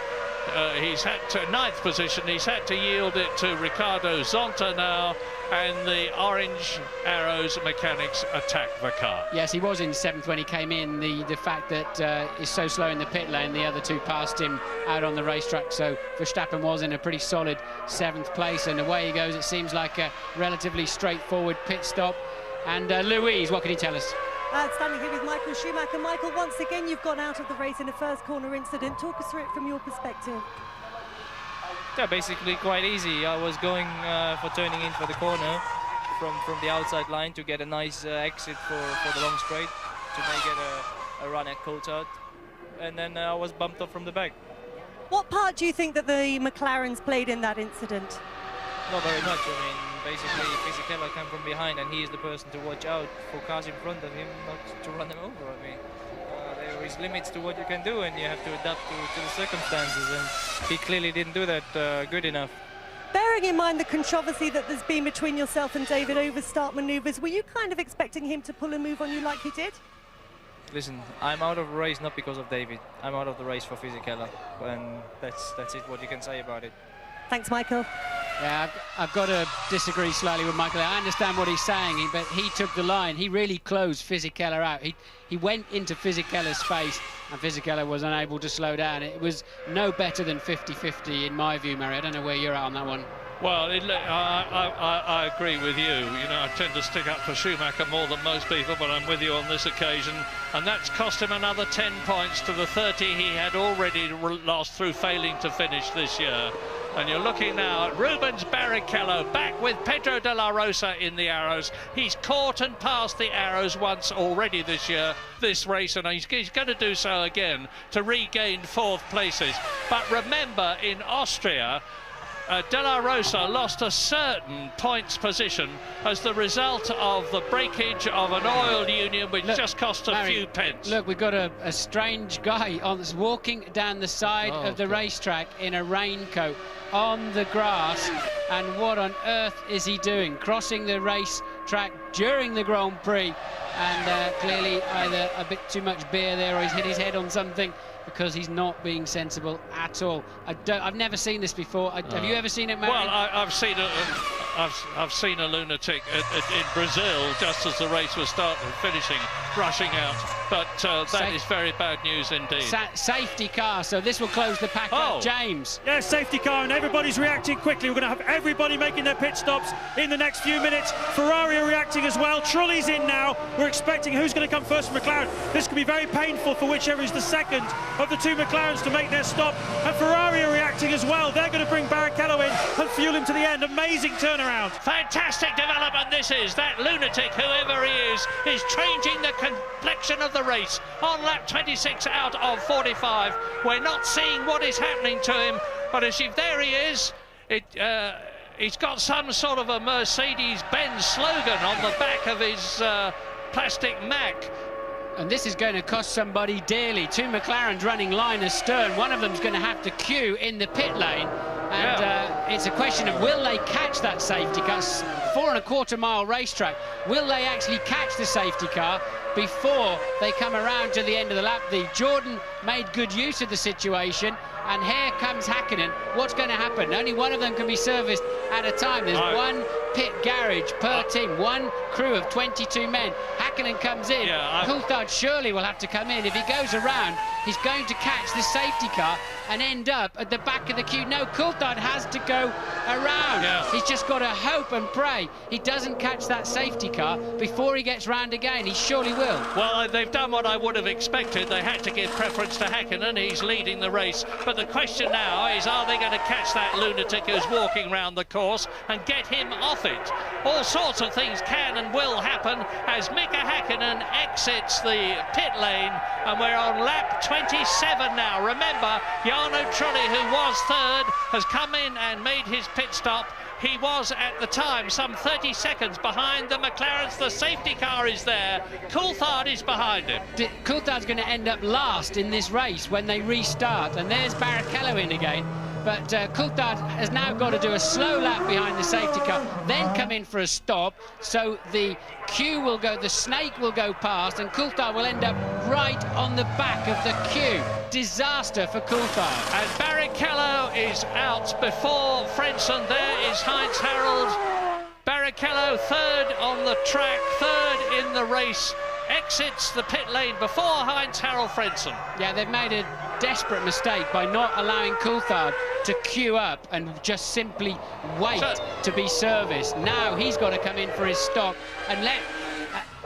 And James, what can you say? Well, I was just about to say, Martin, why didn't he come in and queue up? And I really think that's what Ron Dennis told the mechanics he was going to do. I saw him come shooting off the pit wall and telling the tyre guys, get DC's tyres ready as well, because he's coming in as well. And then he went just on straight past. Maybe it was a communication error, maybe there was a little bit of everybody talking at the same time because there was such chaos down here. But Coulthard has certainly paid a heavy price. I said the guy from McLaren who came in second was going to lose out, but I really didn't expect it to be this much. And where is Mr. Halfwit now walking round the track? We don't see him, but this is yet another indication of something that I keep on saying, that Formula One and motor racing are not just about the best driver, they're about the best driver allied to the best car, allied to the best team and the best backup. And here comes the safety car towards us with David Coulthard, who's potentially last in the race, and there you can see another additional car, and whoever it is going to be put into that car. He's made his point, whatever it is, and I hope he feels happy about it. I just can't imagine what is going on in his mind, but my goodness, it has now changed the race for our safety car. Coulthard will have to come in now, or will he stay out? Well, he can stay out. I'm sure he's got more fuel than he's coming in. Look, yes, the mechanics are ready for him, but if the safety car's going in this lap, there's David trying to get himself as much space as possible. Yes, he is coming in, so the safety car's staying on track. Now, Coulthard's got to somehow stop, but he won't be allowed back out of the pit until after the snake had gone past, probably, and disaster for Coulthard. And Trulli is up into second place ahead of Rubens Barrichello as the McLaren mechanics do the best they possibly can for David Coulthard, who has been cruelly cheated of his position. Yeah, crucial mistake there by somebody, not allowing Coulthard to come in and queue. I don't know, it may have been him, may have been a communication problem, may have been a decision problem, but look, he's going to end up virtually at the back of the snake, having been in a strong second place. Hakkinen is at the front of the queue. We saw him behind Coulthard before Coulthard had to pit. Look, and there it is now, look. So where is Coulthard in the race, Murray? Yeah, but look at this, you see, all tight up behind. The race is in effect restarting, as you see. Mika Hakkinen leading, Jarno Trulli second, Rubens Barrichello third, De La Rosa is fourth, Frentzen is fifth, and David Coulthard there in sixth position. It didn't work out quite as bad as I thought, but bad enough for Coulthard, because he's now at the back of that pack and of the front runners of the afternoon. It's flip-flopped him right back there, and the lights are still on the safety car. Strange message here on the computer, look, Murray. Maybe hopefully we'll never see that again. Man on track. But ding dong, are we going to see a race now? Lap 28, and you can see how close they are. And remember Rubens Barrichello, who's come up from 18th. He's made his pit stop. He's going to have to make another one, and that's the crumpled mess that was Michael Schumacher's car when the race started. Behind it is the crumpled mess that was Giancarlo Fisichella's car. What an incredible German Grand Prix this is turning out to be. Lap 28, and Mika Hakkinen leads Jarno Trulli. Rubens Barrichello is in third position. De La Rosa is right behind him in the arrows and just ahead of Heinz-Harald Frentzen, and up into seventh position, mysteriously and magnificently, according to the computer in front of me, and I'm waiting for confirmation on the track, is Jenson Button. Well, what about that for a development? Safety car. Hakkinen, Trulli, Barrichello and De La Rosa, Frentzen and Coulthard, Schumacher, Villeneuve, Zonta, Verstappen, Salo, Wurz. Well, the computer cannot lie. It is on this occasion, and Jenson Button has got to come in, and I confirm that there is rain on the way. Whether it's going to get here in time to wet the track before the end of this race, which has nearly half its distance still to go, remains to be seen. And David Coulthard will be well and truly fired up now. And a word from James Allen. Well, of course, the $10 million question here is, was Coulthard told to stay out, or was it his own decision? But what I can tell you is when he pulled away from his pit stop, he made a very dismissive hand gesture with his left hand to the pit wall at McLaren. So that may tell you that he doesn't think whatever the decision they made was the right one. Yes, and the golden rule is, and the safety car's in, the golden rule is that you only come in when you have clearance to do so. You do not just wander in the pit lane of your own volitions. But nonetheless, at least Coulthard's not too far down the field. He has a chance to overtake and have a go. Watch Barrichello. You're seeing the snake now, and Barrichello can see the opportunity to get past Trulli, take second place, get up behind Mika Hakkinen, and behind them are De La Rosa and Frentzen.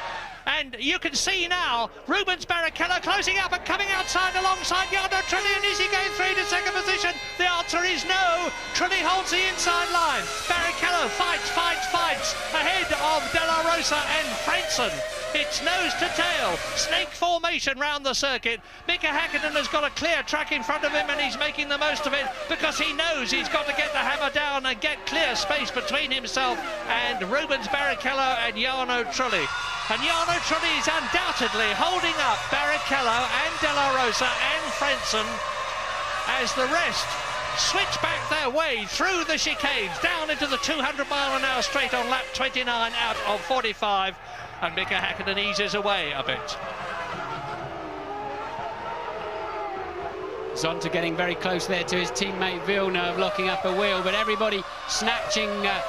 And is that Coulthard getting ready to have a go at his first victim? Yes, it is. He's up behind Frentzen, but not close enough to have a go into the stadium.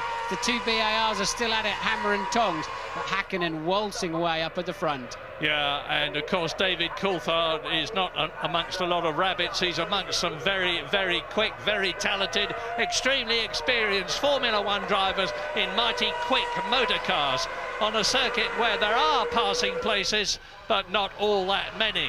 As Häkkinen goes through now, Trulli, Barrichello, De La Rosa, Fredson, David Coulthard in sixth position, still in the points. Both the McLarens are in the points, but not as commandingly as they were before that man came out on the track. And hopefully he's on his way to clink now, some recompense. And down to the 200-mile-an-hour straight into the chicane again, and just look at the way Mika Häkkinen is getting the hammer down and stretching away. He's now nearly 3 seconds ahead of Jarno Trulli. And we've got a, is that Jensen Button? No, it's Ralf Schumacher. Schumacher is spun. Verstappen had to go right around the outside. Obviously Ralf keeping the engine running up and away, but he will now be effectively last. And I saw De La Rosa. Look at this, there's Schumacher, Wurz going through. This is absolutely fantastic. Formula One, wheel to wheel, nose to tail racing. So, Trulli, Barrichello can't get past the Jordan yet. De La Rosa is right past the Ferrari. There goes Jacques Villeneuve, then there's a gap. This is Ralf Schumacher, followed by Alexander Wurz. And Trulli, big accident. And there's and the cars whizzed through the frame and us didn't spot which ones they were. 2 wheels off, that's a nasty one. That could be another pace car, could be another safety car situation with so much debris. Safety car is standing by, I see, but that was it's Pedro Diniz. But it's a Prost that's in the wall. I don't know which one. Well, Pedro Diniz was with a Lacey. Yeah, so Lacey in the wall. He's out of the car, look, so he's okay. Diniz, I think, should be okay, probably just talking on the radio. Hopefully and safety car has picked up Häkkinen. And Häkkinen will be caught by Jarno Trulli. He has been. Jarno Trulli will be caught by Rubens Barrichello. He has been. Rubens Barrichello will be caught by De La Rosa. He has been. And behind them, Fredson and Coulthard and Jacques Villeneuve in the BAR is now in 7th position ahead of his teammate Ricardo Zonta, with Alex Wurz in 9th position and Mika Salo in 10th place. And let's have a look. This is a replay. Yes, let's see. I think, look, Diniz cuts in, look, and just drives into the side of a Lacey. That's why Lacey was upset. They were side by side. Diniz went to take line with a Lacey completely in the way. And there it is again. Surely Pedro knew he was there. Well, Louise Goodman was talking to a Lacey earlier today, and she said, do you want rain in this race? He said, I want thunderbolts and satellites, anything to help me. That's his 8th retirement from 11 races in the Prost team, which he had hoped to do well in. His head is very well forward there. Yeah, that's a big crash, a very big crash. It's well over 200 miles an hour, and I don't think they'd quite made it to the braking zone as Diniz pulled over to take his line and just popped Lacey's car up in the air, which suggests they were little more than side by side. I think Diniz was slightly ahead, but they were still fundamentally side by side, and a Lacey just smashing into the barriers, and we know he's okay, we know he's walked away, but so no injuries to the drivers, but a big and expensive accident. So that's Diniz out of the race, Lacey out of the race, Herbert, Schumacher and Fisichella as the marshals pick up the debris. We're on lap 31 out of 45. Safety car is out for the 2nd time. Yes, the tyre tether's still not managing to keep those wheels on board the cars, but that was a violent accident. They take about 5 tons of energy. Next year they're going to have 2 of those tethers on in an attempt to keep these tyres on. And this will be a replay, I think. Yes, I think it was that was Ralf, we know from earlier on. He was hit from behind by what I would assume to be Zonta. Verstappen just had to go around. He wasn't part of the accident. He had to go around and avoid it. It was a BAR that ran into the back of Ralf. Yeah, and Ralf is back on the track now. You've seen him dashing around, but he's trying to catch up with the end of the snake behind the safety car. He's been into the pits for the 2nd time, presumably for a replacement nose, as we look across the stadium at the safety car. Safety car's in this lap, in at the end of this lap, so 2 more corners for the safety car. Hakkinen will hold them back and then try and give himself a run through the last corner as they clear away the wreckage of that Prost. And Hakkinen is going for it already. Look, he's already built a gap. He caught Trulli sleeping there a bit. Yeah, Hakkinen, who had such a terrible German Grand Prix last year, when first of all his fuel filler stuck, and then secondly he had a delaminated tyre. But he's well in command, and off goes, that's Alexander Wurz. There's been another contact. Wurz from down in the midfield goes off in the Benetton, and that's the second Benetton, of course. Looks to me as though he stalled the engine. He puts his visor up, and he's on the track. Hopefully the marshal, and De La Rosa is having a go at Rubens Barrichello for third position again. My goodness, I mean, people from Lee Field and the Cotswolds area, which is where Tom Walkinshaw has got his racing empire, must be keeping their fingers crossed, because it's a magnificent race for the Arrows. And De La Rosa, who did so well in Austria, is doing even better here in Germany, thanks to the superlative speed of the car. It really is terrific.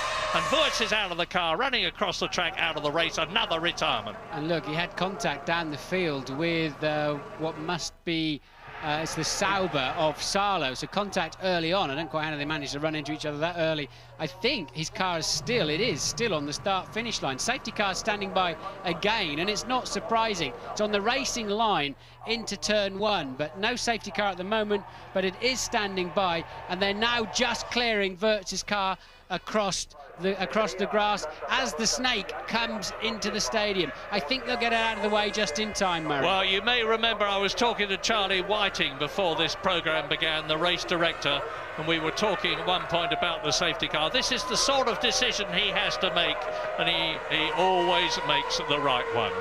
So, safety car clear.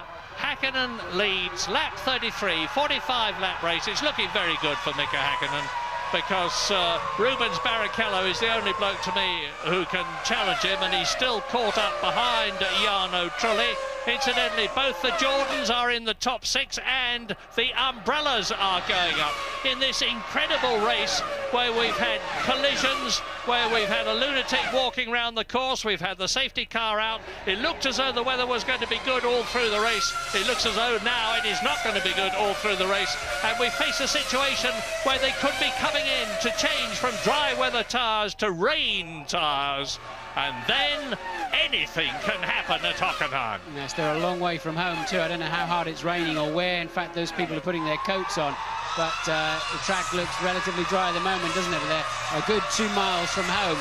I'd be surprised if they pit at the end of this lap. The Ferrari mechanics are out and ready. It's raining, but it's not raining hard enough for wet. But as I've said again, it's 4¼ miles, the second longest track of the year, Murray.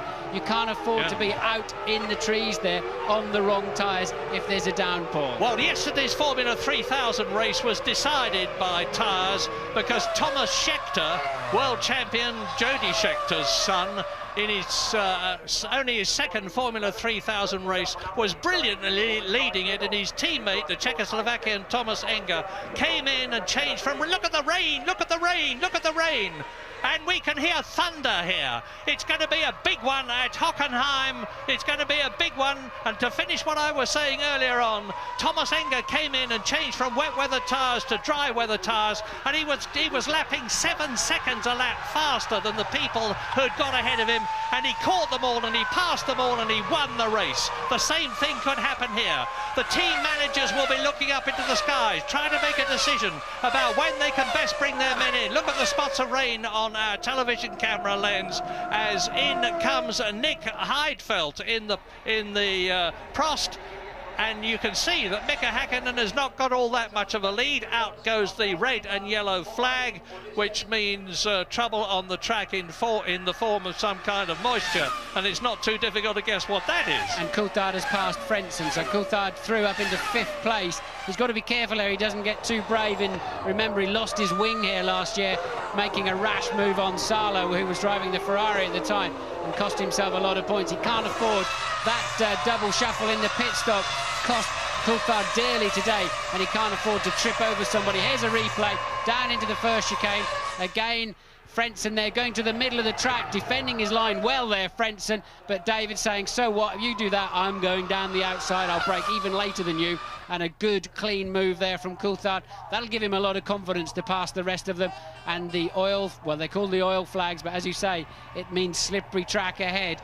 And Hakkinen still up front by some 2.1 seconds from Trulli. Barrichello, the Ferrari mechanics. It's raining hard here now, Murray. They're going to have to think about wet tyres. Certainly quite soon if it carries on raining like this. Don't leave the room, it's going to be terrific from now. Lap 34, 11 laps to go. Rain on the circuit at Hockenheim, and it's all potentially going to change. Blown engine, big blown engine for it's Genet. Yeah. So hopefully he hasn't left a lot of oil on the track. That'll sort them out. A nice emulsion of oil and water. Eddie Irvine recovering. He's pointing at the sky, but you can't see that when you're doing 180 miles an hour driving past the start-finish line. And still the BAR... Villeneuve, that's Villeneuve and Zonta. Zonta has hit Jack Villeneuve, who pirouettes through 360 degrees time and time again. Brilliantly keeps the engine running and accelerates away, just as Ralf Schumacher in 12th position gets past him. And Eddie Irvine has done a 180 as well. Right. And look at this. They're going to come pouring into the pits now. Yes, and then once again, Coulthard's going to be at the back of the queue for McLaren. They're all, anybody with two cars running is going to have a queue of cars sitting at the pit lane. They've got to come in at the end of this lap. It's now wet enough here in the stadium, I'm sure. It just depends how wet it is down the far end. Some 2 odd miles. Doesn't look too bad, does it? Really doesn't look too bad down there. But they're in for quite a shock when they get down the end of the next straight. It's raining hard here at the stadium. As you see a replay of Genet's Minardi blowing up. It's an oil fire shortly afterwards, which clearly means the valves have had a chat with the pistons and the oil is getting inside the cylinder. And then the replay again of Eddie Irvine spinning off. But what are they going to... And here's Villeneuve and Zonta. This is a replay. Zonta clips the right rear wheel of his teammate's BAR. Remember I said 2 weeks ago in Austria, the worst thing that can happen is for two teammates to hit each other. Lacey and Heidfeld did it in Austria for Prost, and now Villeneuve and Zonta have done it in Germany for BAR. Zonta and Villeneuve, and Hakkinen comes in. The two BARs have been threatening to run into each other for some laps now, and finally they achieved it as Hakkinen comes in early. They're Martin, all coming in. Barrichello's going on. Barrichello is going on. Rubens Barrichello carries on and takes the lead in the German Grand Prix, but it's a bit of a false lead because he will have to, unless he's taking a tremendous gamble, which he obviously is, that things will improve and that he can stay on his dry weather tyres. We're on lap 36 out of 45 now. Mika Hakkinen is rejoining the race on rain tyres, on wet weather tyres, followed by Trulli and followed by De La Rosa. Wets are the way to go, surely, although it's still quite dry down the far, and this is so confusing for the drivers, and they've got to be careful. They lose a lot of tyre temperature through going slowly on the damp parts and pressure, but now they can build it back up again. And well, has Hakkinen gone slightly too early? For sure, they're going to have to go on to wet soon. It's raining quite hard down there. There's now plumes of water coming out of behind the cars as they go down the pit straight. But look, bone dry at the Ostkurve. And the Ferrari mechanics have got a set of wet weather tyres ready for Rubens Barrichello, and David Coulthard is really flying as well. Now here comes Barrichello. David Coulthard is up into second place in the race, followed by Heinz-Harald Frentzen, followed by Ricardo Zonta, in the BAR. Well, my goodness, I said this race was going to be blown wide open, and it has been. And the question now is it going to stop raining, in which case Barrichello may be able to stay out on dry weather tyres, or is it going to get worse, in which case Mika Hakkinen there will be laughing again. And he, at the present moment, has got the Jordan right behind him. Look at this. They're into the stadium and out of it, and Barrichello is going to come through in the lead. Yes, Frentzen is more comfortable at the moment. His car's working better than Coulthard's. He's putting him under pressure on the damp stuff. Coulthard finding a bit of traction. You cannot believe how easy it is to swap ends, just put a millimetre too much throttle, and Barrichello goes again, and Coulthard goes again. They're saying, OK, I'm happy with the grip at the far end, and I'll put up with the slippery stuff at this end. We'll go for another lap. And there's the tyre blankets remaining on Barrichello's tyres as he leads the German Grand Prix. Lap 37, you're looking at Rubens Barrichello, followed by David Coulthard. We're coming back, but we're going for a break.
Lap 38 out of 45. Jarno Trulli has had a 10-second stop-go penalty, presumably for speeding in the pit lane. He was in 7th place out of the points, but up front it's magic. Yes. There is Rubens Barrichello still leading. And they're all still on slicks at the front end here. Zonta is under investigation by the stewards, presumably for running into Villeneuve. We wait to see on that. I just saw Coulthard going straight over the chicane at the first chicane, taking the shortcut. He may get a penalty for that. He did not gain, he did not overtake anybody, but I don't think he saved the position either. But Coulthard struggling a little bit with these conditions. Frentzen all over him, and Barrichello staying out front now, and look how wet it is. Rooster tails behind the cars. Remember, they are on slick tyres, and Zonta is staying with them, and Coulthard really struggles now when he gets to the stadium area. Frentzen all over him once again. Frentzen, attack, attack, attack! That's Coulthard's McLaren in front of him. But look now, Häkkinen, 1 minute 55 on wets. Coulthard runs wide, Coulthard runs very wide, and Frentzen doing well. He's got to come in this time, David. And Frentzen, they should be in this lap. They're now slower than Häkkinen on wets. Zonta goes off. Zonta in the wall, as you can see. They should be in this lap, and Coulthard in. Coulthard is in the pits. But Frentzen goes through and takes second position. He's taking a tremendous gamble. So Frentzen goes up into second position. Here are the Ferrari mechanics taking second place. He was David Coulthard in for wets, but he's losing places. There are going to be 6 laps left at the end of this race, and it's going to be a quite incredible situation as Mika Häkkinen attacks in the McLaren.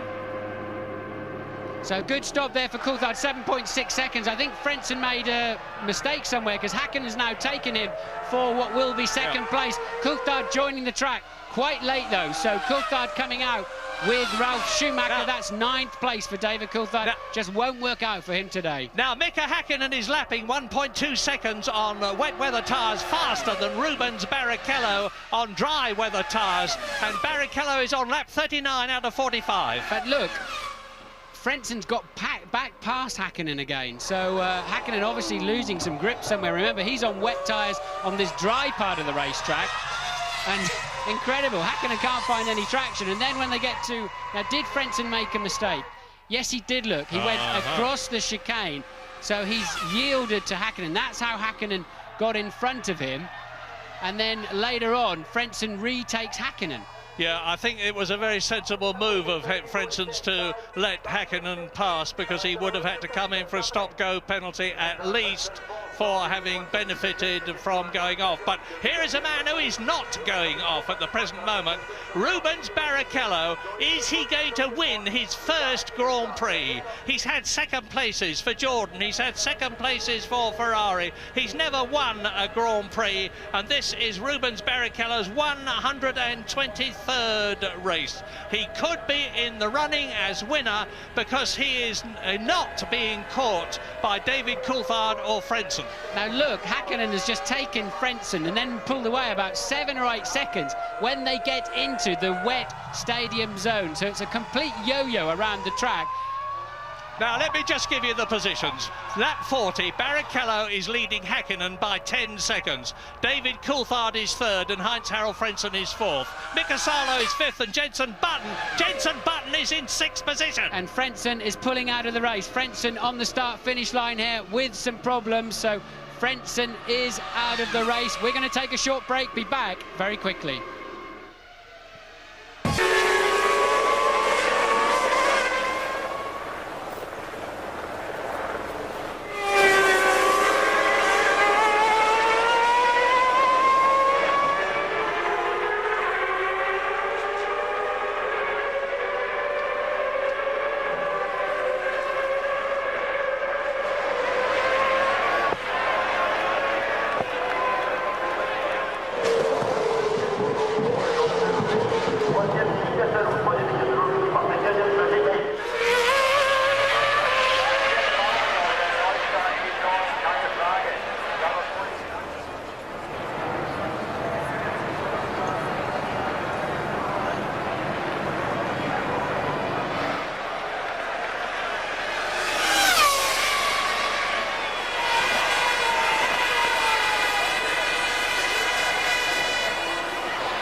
Lap 42 out of 45. I can hardly contain myself. You're watching Rubens Barrichello, who is staying ahead on dry weather tyres of Mika Häkkinen on wet weather tyres. The gap is 10 seconds, and we have just seen Heinz-Harald Frentzen retire from the race. We've seen Pedro of Jos Verstappen pull out from 7th position. The orders at the moment: Barrichello leads Häkkinen by 10 seconds. Coulthard is third. Salo in the Sauber is fourth. Jenson Button is in 5th position, and Pedro de la Rosa in the Arrows is 8th. So this is what we've got, as you see a replay of Verstappen going off backwards into the first corner of the stadium. Häkkinen's losing 3 seconds to Barrichello out in the countryside where it's dry, and then making it all back up in the stadium. But it's pretty much status quo, so Barrichello can stay roughly 10 seconds ahead of Häkkinen. Häkkinen on the wet tyres cannot find any grip through the 2 chicanes. Frentzen dropped out of the race while third, so a technical problem for him. Somehow Barrichello is keeping that Ferrari pointing in the right direction on a wet track. Absolutely brilliant driving from Barrichello, no doubt about it. The lead is down to 9.5 seconds now. Hakkinen cannot make the difference when he's got those wet tyres on. Who would ever have thought this when Michael Schumacher and Fisichella collided at the beginning of the race and the two McLarens streaked away until that very strange chap started wandering about the circuit, and out came the safety car, and as a result of that and all sorts of other things in this quite incredible Hockenheim German Grand Prix, you're looking at Rubens Barrichello on lap 42 out of 45, leading Mika Hakkinen and maintaining the lead of just about 10 seconds and seemingly comfortable, notwithstanding the fact that part of this circuit is dry, part of the circuit is wet.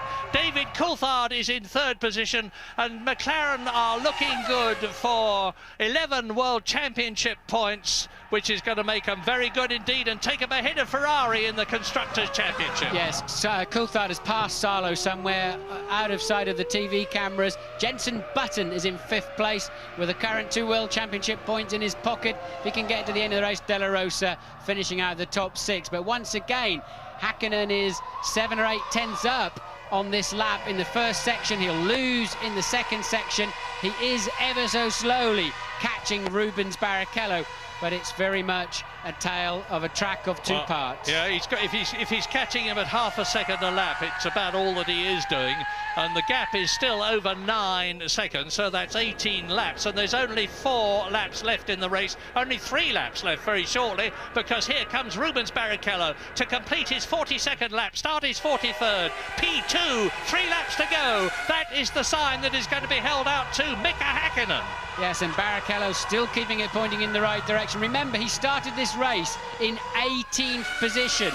Michael Schumacher tripped up with Fisichella into the first corner of the first lap. They were out immediately. Johnny Herbert broke down early on.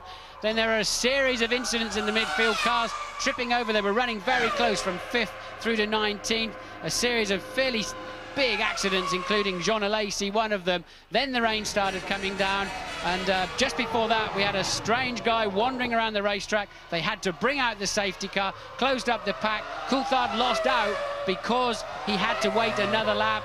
Only one pit facility per team, and put him back down the field. He's back up now to 3rd place. Hakkinen driving brilliantly until he pitted too early for his wets. Barrichello has stayed out on those slick tyres. I suspect right now the right tyre to be on is the wet tyre, but of course Barrichello didn't have to make that pit stop. It's given him track position and certainly all the ammunition he needs to take his first Grand Prix win, not only for Ferrari but for himself. Yeah, and you just saw Mika Hakkinen come flying round the corner, but if Rubens Barrichello does win this race, it will be richly deserved. Not only has he fought his way up from 18th to the lead, but he genuinely is one of the nicest people in Grand Prix racing, and he's taken a bit of flack this year because people didn't expected him to go better against Michael Schumacher than he has done. But there is David Coulthard in 3rd position. Bearing down on him is Mika Salo on the left, who has now got Jenson Button ahead of him. So Jenson Button is up into 4th place, and he's had 2 5th places this year. The young Englishman, he's only 20 years old in his first season of Grand Prix racing, and is potentially going to be replaced by Juan Pablo Montoya in the Williams team next year. He's driving an absolute storm of a race. He is a natural. This is the first time he's driven at Hockenheim. He's not used to driving in wet weather. And just look at the way he's going. He's pulling away from Mika Salo, who is in 5th position, and Pedro de la Rosa in the Arrows, who is in 6th place. And Rubens Barrichello is now on his penultimate lap, his last lap but one. Yes, and remember, Jenson's really kept his head well this afternoon. He had a terrible first half of the race. He started plumb last, having stalled on the dummy grid, was running last but one, but now when the chips are down and everybody's having problems, he's really cutting the mustard up there in 4th place, just 5 seconds behind Coulthard. Ride with Rubens, it's a joy, and he's now 12 seconds ahead of and pulling away from Mika Hakkinen on lap 44 out of 45. And you know, I have to say it again, in Formula One, anything can happen, and it usually does, and everything has happened in this quite amazing motor race. Rubens Barrichello turns through the centre curve. He's coming down now at nearly 200 miles an hour to turn 11 out of 15 on his 44th lap out of 45, with a comfortable lead over that man, Mika Häkkinen, double world champion. And there behind Mika Häkkinen, you can see it's Coulthard. I apologise. I was going to say, what's Jenson Button doing there? There is Jenson Button with Sarlo and De La Rosa, and behind De La Rosa is Schumacher. Yeah, Button 5.1 seconds behind last time over the start-finish line, and they're about even Stevens in the first section, so I don't think Button's got enough laps left to do anything about Coulthard.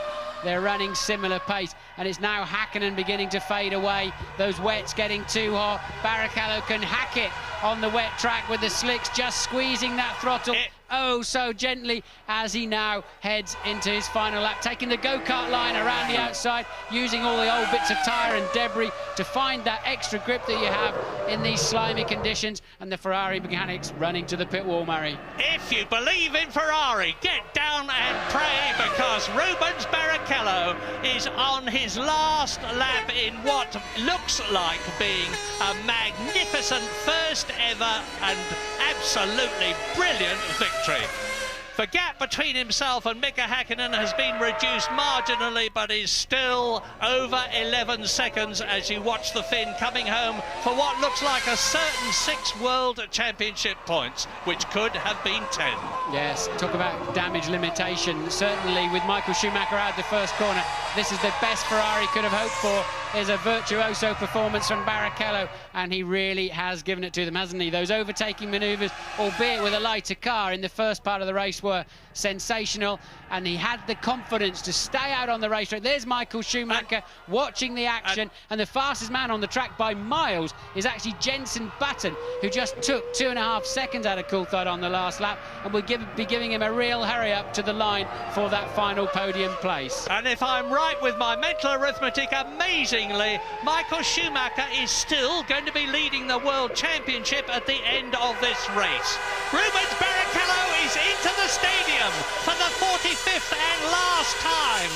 He turns into the slow turn 12 left-hander. He can almost feel a wonderful victory as he comes down to the last 2 right-handers. You are watching a sensational drive being completed with Rubens Barrichello from Sao Paulo, Brazil, winning for Ferrari, and he's done it! Superb! And look at the reception he gets. Michael Schumacher and Corinna, his wife, are almost as pleased for Schumacher for Barrichello as he would have been for himself. Mika Häkkinen finishes in second position. David Coulthard there is in third position. Jenson Button, look at him closing up on the McLaren, finishes higher in a Grand Prix than he's finished before. 2 fifth places and now a 4th. And Mika Salo is 5th with Pedro de la Rosa in 6th position. Both the Williams cars are in the top 7 because Ralf Schumacher is in 7th place. And Jean Todt, the boss of Ferrari, with Ross Brawn and the euphoric Ferrari team, can hardly believe their luck, but it was deserved. Well, Rubens Barrichello's waited a long time for that first win, but what a quality win when it came. Absolutely brilliant performance from 18th on the grid through one of the weirdest Grand Prix you'll ever see. Rain, shine, a man wandering over the track, safety cars, he kept his head, and then when he needed some confidence to take that first win, he had it splashing around, rooster tails coming out of the back of the car on slicks as he passed his pit each time, and he stuck with it. James. Ross Brawn, you're actually crying today. What an extraordinary motor race, and what's Rubens done for you today? Well, it was his decision to stay out. We talked about it over the radio and we realised it was worth a chance, and he said, no, let me go. Let's try it. And it was just fantastic. There was a few points when it was tough, but then when we saw how much Häkkinen was struggling in T2, we realised we could do it. It's just a matter of not falling off. And he's kept Michael in the championship, of course. Yeah, I guess so, yes. Yeah, I wasn't thinking of that, but it was fantastic. Well, on a serious note, though, Ross, what about the nutter that walked on the track? That must never be allowed to happen again, must it? Yeah, I mean, it's obviously very, very dangerous. I mean, the trouble is the public do have access, particularly a place like this, because it's in the forest. So, no, that must never be allowed to happen if we can prevent it. Just sum up in a few words for us the skill of Rubens Barrichello, what he achieved out there today. Well, he had everything. I mean, he had patience, so he worked his way up through the grid. We took a 2-stop because we thought it was worth a chance. And yeah, he called the decision for tyres at the end, to stay out and give it a go.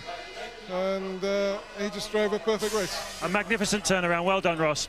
Superstar Rubino, Rubens Barrichello, look at the joy on his face. And in this incredible race, Michael Schumacher, who has not scored points for the last 3 races, still leads the championship. And Coulthard and Häkkinen are tying with each other, 2 points behind Michael Schumacher. 56 points for Schumacher, 54 points for Coulthard and Häkkinen, and Rubens Barrichello is only 10 points now behind Michael Schumacher. This has had it all. Well, in the next door comedy box are the Brazilian commentators, and they are absolutely, as you can imagine, ecstatic.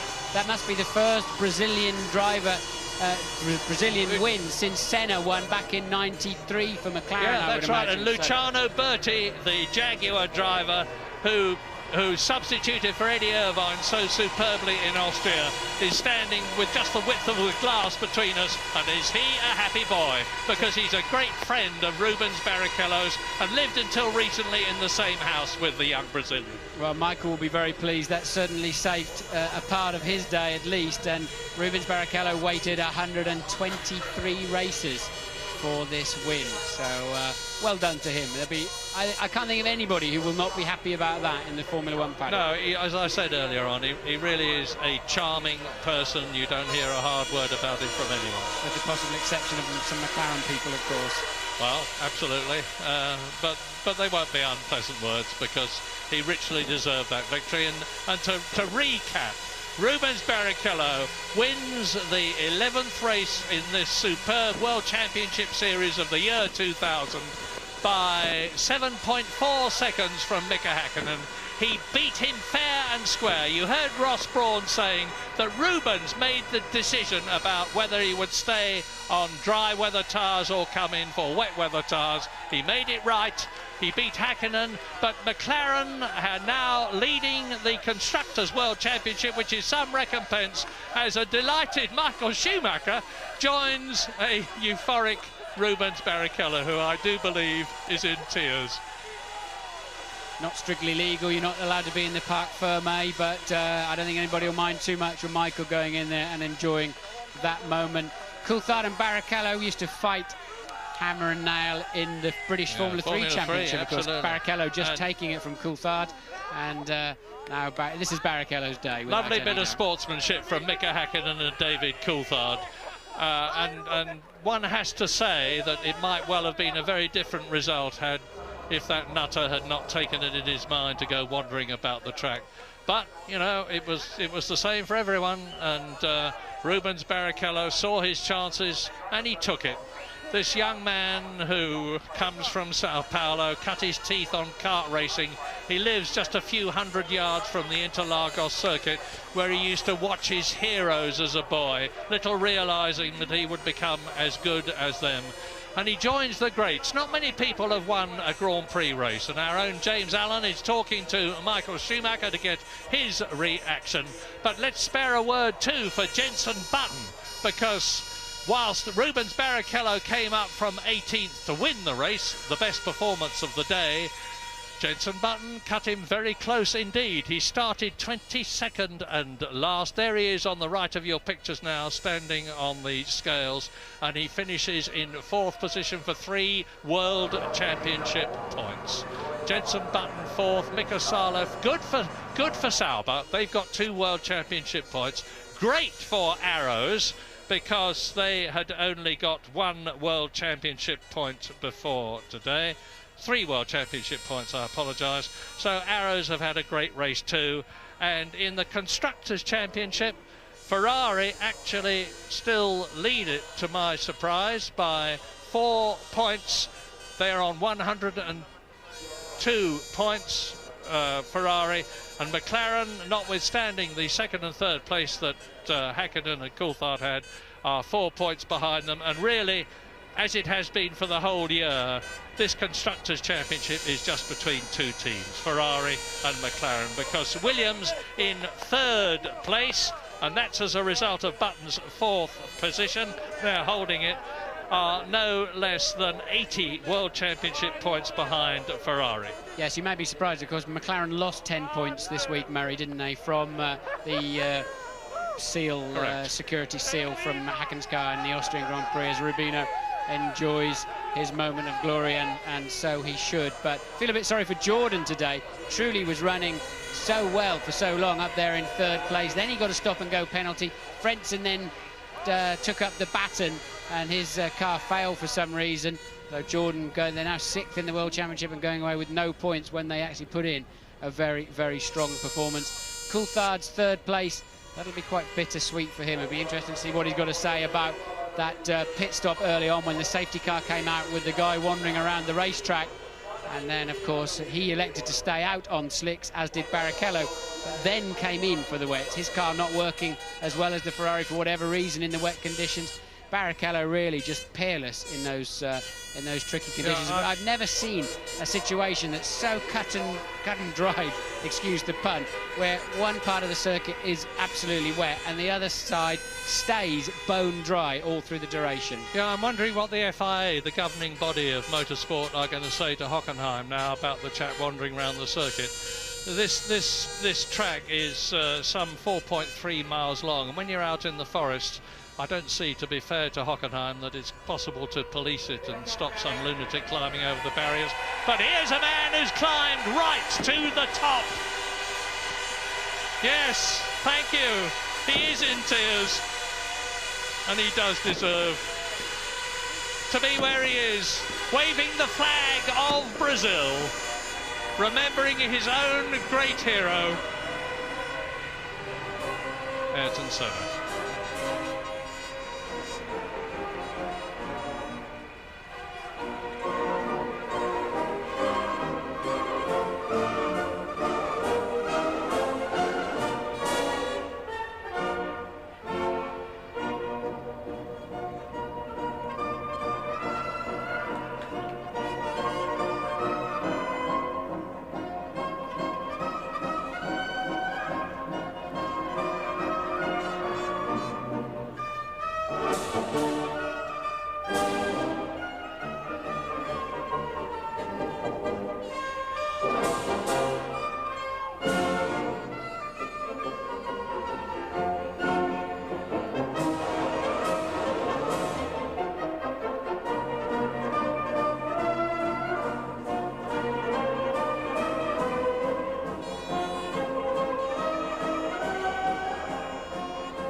Let it all out, Rubino.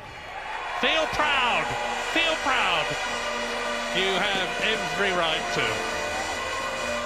And Mika Häkkinen and David Coulthard, who've been there many times, hear the Italian national anthem for Ferrari.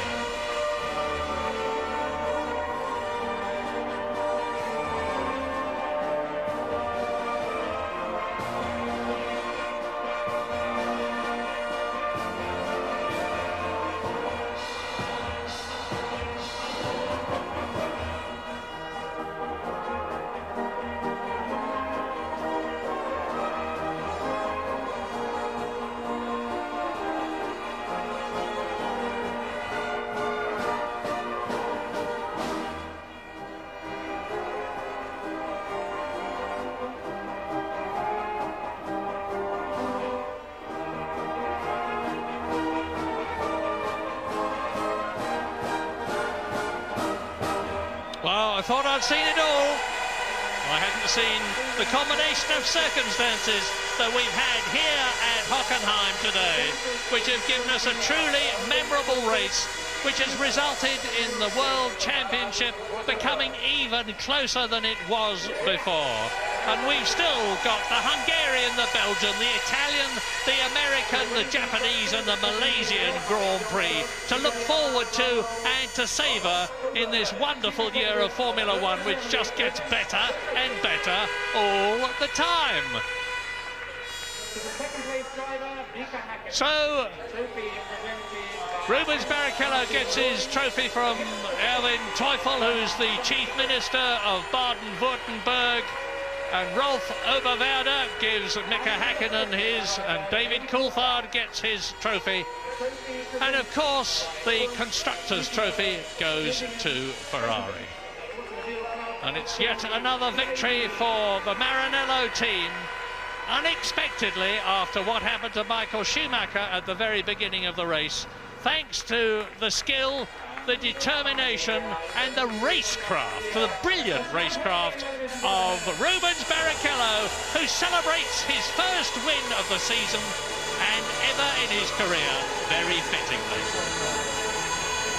Thanks very much indeed, Murray. Well, not the Ferrari winner the majority of the Hockenheim crowd wanted, but he'll do for me and for the majority of the world of Formula One as well. A very, very popular victory indeed for Rubens Barrichello. Worst day of the year yesterday for the Brazilian. His words, not mine. Slightly different today. Barrichello, you know, he'd retired 6 times here out of 7 races. And Rubens Barrichello in his 124th Grand Prix is a winner at last. We have plenty to talk about. A quite astonishing race. As Murray and Martin have been saying, Martin Brundle will be joining us in the studio. We'll have the views of Tony Jardine. We will hear from the top 3, and we hope to snatch a word with Jenson Button as well. Well done, Rubinho. We'll see you shortly.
Fantastic German Grand Prix. It's Rubens Barrichello, Mika Häkkinen and David Coulthard. Rubens, you said yesterday that it was the worst day of the year. I expect today must be the best day of your life. From 18th place to your first win in 123 starts. How do you feel? Well, I just feel great. I mean, it was. I mean, I hear the guys saying that the last lap when you're going to win, you know, is such a long lap, and you know, I had lost the taste almost because it was such a long time ago. So it was really the longest one, and I promise you that it was getting a bit more tricky because the rain was coming in separate places, and I was just thinking to myself, you know, that it has to be mine. I mean, yesterday was such a bad day, and it can be good. So let's make it as simple as possible. And I couldn't believe. I'm just, I can't believe my eyes too. Now, obviously, the race was won by your decision to stay out on the slick tyres, groove tyres at the end. Who made that decision? Hey, I mean, we are a team. We are a big family, and Ross said, Mika is coming, and I said, we keep an eye, and let's stay one lap more. And after that lap, he said, just keep on going, Rubens. You're gonna win if you keep that pace. So I mean, it was great because the slicks were doing really well on the straights and the 3 chicanes, but I think it was 7 or 6 laps to go. I flat spot the left front on the 3rd chicane because it was spitting a little bit. So it was worrying because I couldn't see the track very well. But you know, I paid the price, so it was great. Now, you made a lot of positions up with a blistering first run to your first pit stop, but that included obviously that first corner incident where your teammate Michael was taken off. How did you see that first lap?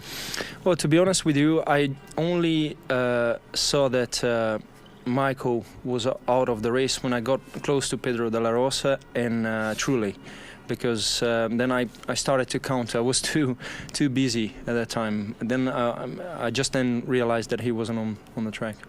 Rubens, thanks, mate. Congratulations. Mika, you managed to vault yourself from 4th to 1st at the start there. How did you make such a good start? It was fantastic start. I have to admit, something like that doesn't happen often. I mean, certainly me and David, we do practice that a lot in the test days, but this was one of the starts what was definitely goes in record books in my career.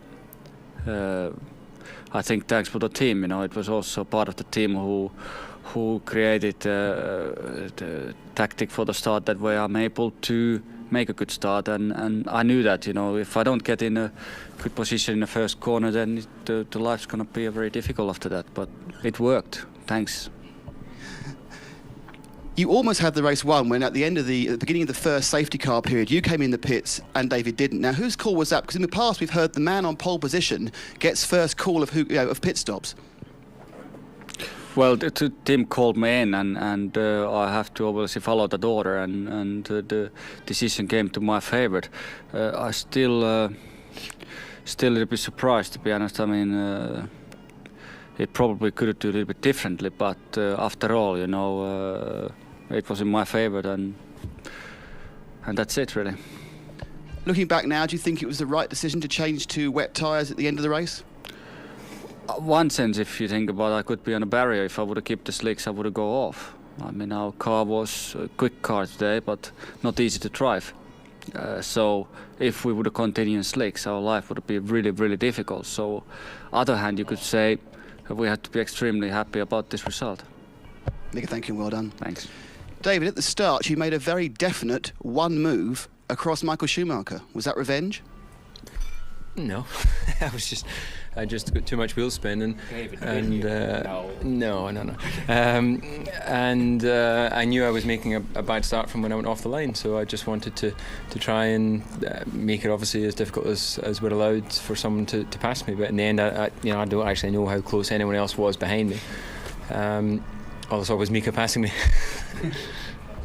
How frustrated were you sitting behind the safety car, that first safety car, knowing everybody else had changed their tyres, you hadn't? It looked at that point like you'd be lucky to score any points, and that the team had called Mika in rather than you. Well, that's maybe how it appears. In actual fact, it was just a little bit of confusion on my part. I was pitting that lap anyway, and I didn't hear the radio in the pit in the what do you call it? stadium. And then Mika pitted in front of me, and at that point I didn't know the safety car was out, so I thought there must be some confusion as to who's actually pitting. So that's why I continued on past, and then I realised the safety car was out. So it's just unfortunate, one of those days when you know, just didn't quite work out. But equally, that could have been a big help had I stopped in that lap. But there you go. You know, I'm still happy to be sitting here with points and getting closer to the championship leader. You waited a couple of laps after Mika to change onto wets at the end of the race. Why was that? Because obviously Rubens was able to carry on the grooves with no problems. Well, I think you're being too simplistic to say he was continuing with no problems. I'm sure from his point of view it was probably incredibly difficult, like it was for everyone else. I wanted to wait, like Ruben said earlier, to find out exactly what the lap time difference was. And then it just got to the point I made a decision just one corner before I got to the pit lane. So it was quite a late call, but I just thought, well, look, this is getting pretty wet here. It looked to me like the rain was flowing right down towards the chicanes. So I thought it might just be the way to go, because if you're only doing tyres, then obviously there's not as big a loss of time as if you're doing fuel as well. I don't know where I would have finished had I stayed on slicks. But certainly at that point when I pitted, I think I was in 5th place or 4th place, and I'm now 3rd. So it's a better for the championship the way it's finished out than the way it was running before the safety car. Because obviously I would have been maybe a little bit closer to Michael or equal with him, but slightly farther away from Mika. Thank you, David. Well done. Rubens, you're now just 10 points behind championship leader Michael Schumacher. You're in 4th place, but do you feel you're now with a shout for the World Championship? Hey, let's talk about this win. I mean, it's been a long time, and it's great to work with Ferrari. I mean, it's really, I mean, everybody is keeping saying number 1, number 2. It doesn't matter. I mean, they give me the car, and the car works perfect. I mean, I was lucky today that you know, it was an accident on the first lap, and the strategy worked out. But it's let's just make some party tonight and enjoy the timing. Thank you, gentlemen, very much indeed. And can I have a word now from Rubens and from Mika in your own language? Rubens, please. Ja, Rubens Barrichello wil even niet praten over het wereldkampioenschap. Eerst maar eens genieten van deze overwinning. De eerste uit zijn loopbaan. En ja, die laatste ronde. Ze hadden hem wel eens gezegd van die duurt lang hoor, als je op het punt staat om een Grand Prix te winnen. En hij heeft het natuurlijk wel eens meegemaakt in andere klassen, maar hij duurde inderdaad erg lang. Ook al omdat het weer harder begon te regenen en ja, de wagen toch wel zich zeer glibberig gedroeg op het asfalt. Maar hij bracht hem thuis de Ferrari en pakte de overwinning met de normale gegroefde banden en niet op regenbanden. Hakkinen die een bliksemstart had, van de 4e naar de 1e plek buitenom, ja, was toch wel bij met de 2e plaats. Hij werd dus eerder binnengeroepen dan Coulthard, terwijl je normaal gesproken zou verwachten dat de man die op pole position staat, in dit geval Coulthard, het eerste recht zou hebben. Nou ja, Hakkinen zei er zelf niet zoveel over en die was alleen maar blij dat hij op dat moment binnen kon komen. Coulthard toch ook wel tevreden, want ja, als het gewoon een 1-2 was geworden met Hakkinen voor Coulthard, dan had hij ook nog Hakkinen voor zich gehad. En nu staan ze op gelijke hoogte op 2 punten achterstand van Michael Schumacher. En ja, hij zei niet zo heel veel over die situatie. Hij hield het een beetje op een misverstand, dat hij het allemaal niet zo goed gehoord had op de radio. Maar ik denk dat er nog wel even over doorgepraat zal worden bij McLaren, wie daar nu eigenlijk de lieveling is van een team. Coulthard of Hakkinen. Ik denk dat ik het antwoord wel weet. Ja, Jan? Nou, ik denk dat natuurlijk weten we dat Hakkinen een van de favorieten is van Ron Dennis. Maar ik denk niet dat dat hier aan de orde was. Ik vond Coulthard redelijk oprecht toen hij zei van nou, ik denk dat het ook een beetje verwarring aan mijn kant was. Omdat hij zelf wou nog even uitblijven om te kijken wat de rondetijden verschil was met Hakkinen en met Barrichello. Dus dat is begrijpelijk. Barrichello zei ook dat hij gewoon even wat langer uitbleef. En toen was het Ross Brawn die zei van nou, als je dit tempo kunt aanhouden, dan kun je gewoon uitblijven en de race winnen. Dus ja, ik denk dat beetje support is geweest wat Coulthard niet heeft gekregen. Als Coulthard verteld werd van nou, jouw rondetijden ten opzichte van Hakkinen en of Barrichello zijn goed genoeg om je positie te houden, dan had Coulthard met het juiste advies dus ook waarschijnlijk nog een pitstop kunnen besparen. Langzamerhand loopt de paddock leeg. We zagen Schumacher al naar huis gaan zonder punten vandaag. Maar in de wetenschap dat zijn teamgenoot wel won. Toen was het allemaal nog zonnig en ging de wave door het motordrome in afwachting van een Grand Prix die zich zeer spectaculair zou ontwikkelen. Hier zoeken de heren coureurs hun posities op de startopstelling. In aanwezigheid van de nodige mooie vrouwen, zoals gebruikelijk in de Formule 1. Met Häkkinen op de tweede rij, op de vierde positie. Dan let zo meteen op hem bij de start. Het gaat dan mis bij Jenson Button, die achteraan zal moeten starten als laatste. En dat toch ook nog vierde wordt. Echt waar. Maar kijk eens hoe mooi Häkkinen er buitenom komt. En dan het tikje van Schumacher. Let op. Pats, ja, duikt voor Schumacher. Fisichella kan nergens heen. Willy Weber grijpt naar zijn hoofd. Tot schikt ook. En dan de opmars van Rubens Barrichello. Begonnen als 18e aan de race. Vecht hij zich naar voren. Häkkinen voor Coulthard. Slaan een gaatje met Jarno Trulli. En Schumacher ligt eruit. Dat krijgen ze eventjes door. Barrichello heeft dan hier de La Rosa te pakken. En kijk eens hoe ze meeleven. Schumacher niet. Dan maar juichen voor Barrichello. Op dat moment reed hij al een geweldige race. Nog niet wetende wat er allemaal zou komen. En er zou nog veel meer komen in deze Grand Prix. Jarno Trulli achtervolgde Rubens Barrichello. Op de derde plaats. Eddie Jordan kijkt en ziet dan Barrichello pakt Jarno Trulli. Hij ligt dan derde. Heeft 15 plaatsen gewonnen. Het uitvallen van Johnny Herbert en dan deze meneer. Die een hoofdrol zal gaan vertolken op een manier die hij misschien niet in gedachten had. Want de safety car komt de baan op. Coulthard is daar het slachtoffer van. En dan glijdt en glibbert iedereen zo langzamerhand over de baan heen. Omdat het ook begint te regenen. Want kijk eens hier. Jean Alesi getorpedeerd. Uitgeschakeld. Ook Diniz ligt er dan uit. Dit zijn de eerste slachtoffers. En Alesi gooit met zijn helm weer de safety car in de baan. Daardoor. En dan vindt Coulthard zichzelf terug op de zesde positie. Daar gaat Alexander Woods. En dan eens eventjes kijken. Wat gaat het weer doen? Ja, het gaat regenen. Häkkinen op dat moment aan de leiding. Hier het afscheid van Marc Gené in vuur en vlam. Dan Heinz-Harald Frenzy die wegvalt.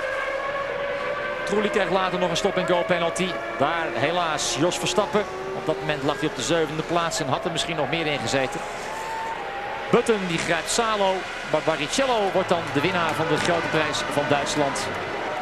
En ook Michael Schumacher is daar blij mee. Knuffelt hier Jean Todt.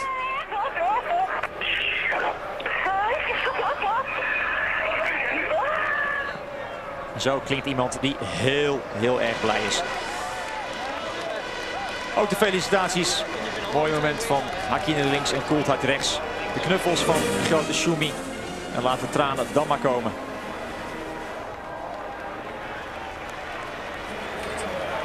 Winnaar van de grote prijs van Duitsland. Zijn eerste uit zijn loopbaan. Rubens Barrichello. En de champagne spuit vrolijk in het rond. Rubens op de schouders. En wat een Grand Prix hebben wij gezien. Jan, genoten? Vraagteken. Absoluut, absoluut. Ik ging er helemaal vanuit dat het een spannende race zou worden. Maar dat je natuurlijk twee pacecar situaties krijgt, dat je regen erbij krijgt. En ja, dat Schumacher natuurlijk na 200 meter zoiets gaat overkomen, dat verwacht je natuurlijk helemaal niet. Maar ja, het kampioenschap is natuurlijk briljant voor de rest van het jaar. Zeker wel. Onze volgende afspraak zal zijn in Hongarije, in Budapest. En wel op 11 augustus, dat is een vrijdag. En dan gaat het gewoon weer allemaal verder. Uitslag dus van deze Grand Prix nog even op kaart. Barrichello voor Häkkinen, Coulthard, Button, Salo en de La Rosa ook nog een puntje. Ik heb genoten, u thuis ongetwijfeld ook. En wij zien elkaar over 2 weken terug. Tot dan.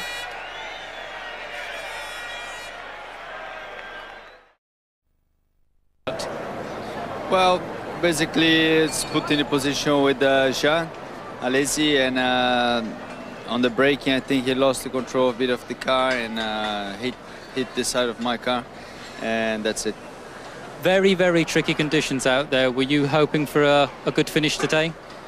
Yeah, it would be very nice, but I was very unlucky because when I pit was 1 lap before the safety car, and then everybody else pit with the safety car, basically got a free pit stop, and then I lost all the positions. Better luck in Hungary for you, and thank you.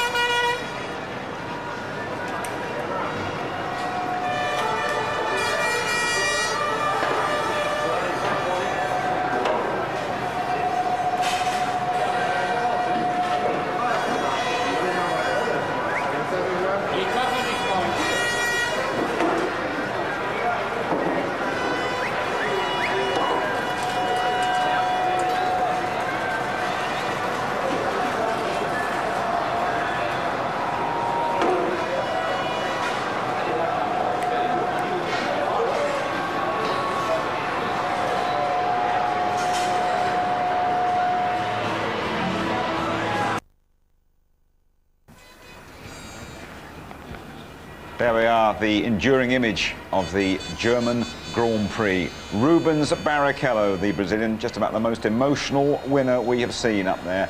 His first Grand Prix victory at last. A reward for patience and a fair amount of bravery as well. Rubens Barrichello electing to stay out and triumphing as well when he started way back down the grid. Here's the press conference. Drivers were fantastic. Championship leader. Got a feeling that that one will run and run. Tony, what's your spin on that? Hakkinen saying that it definitely favoured him, and David Coulthard being, well, diplomatic, I think. I think he was being diplomatic. I mean, we have to look at it that McLaren have missed the chance of having one of their two drivers leading the Drivers' World Championship today. They're both behind. I find it amazing that Michael Schumacher is still leading the World Championship for drivers. It's great for the championship. It's not great for David Coulthard. And it's okay for Hakkinen because he's closed right up, you know, equal with David. But I mean, I am sure that David will go back to motorhome afterwards and say, why couldn't I come in at the same time? Why couldn't I have queued up? Because, and the way he came back, rejoining 6th, to get up to 3rd like he did was a great effort from Coulthard. What's your spin on it? I think had David felt he'd been disadvantaged, he would have said so. I think we've got to take him at face value. He says, look, there was a communication error and I should have come in and I didn't do so. Because I couldn't hear properly, and then Mika came in, and I'm surprised they didn't know the safety car was out. McLaren have a dedicated team of people on the radio system, and I don't know why, but even I remember when I was driving there back in '94, it never seemed to work very well. If David's being diplomatic, then I'm surprised, because I think he would say something, and we have to take him at face value on that. Okay. It's a hard old world, F1, isn't it? But even hard bit an old driver like you must have felt a bit of sentiment for your former teammate, Rubens Barrichello.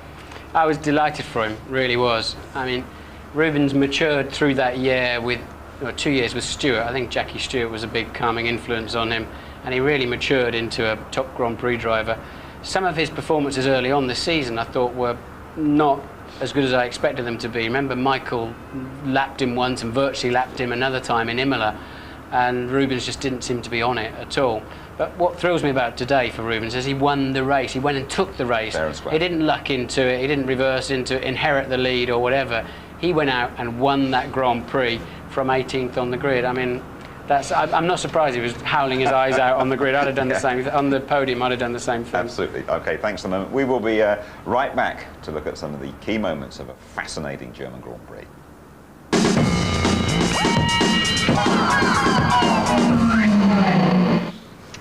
Quite typically, I've just heard that Rubens Barrichello has dedicated his fantastic victory here to Ayrton Senna.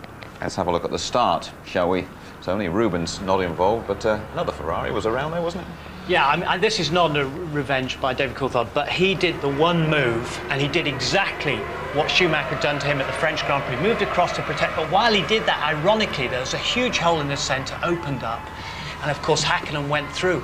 But what happened there was you saw Schumacher immediately switch sides when Coulthard went across him and went to the outside of the track, to the racing line where there was more grip.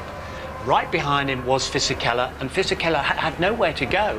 You know, there's no way the guy could slow down, in my opinion, anyway. Well, not according, okay, he should have seen me, he should have slowed down. But the fact is that Schumacher then came right across in front of Fisichella.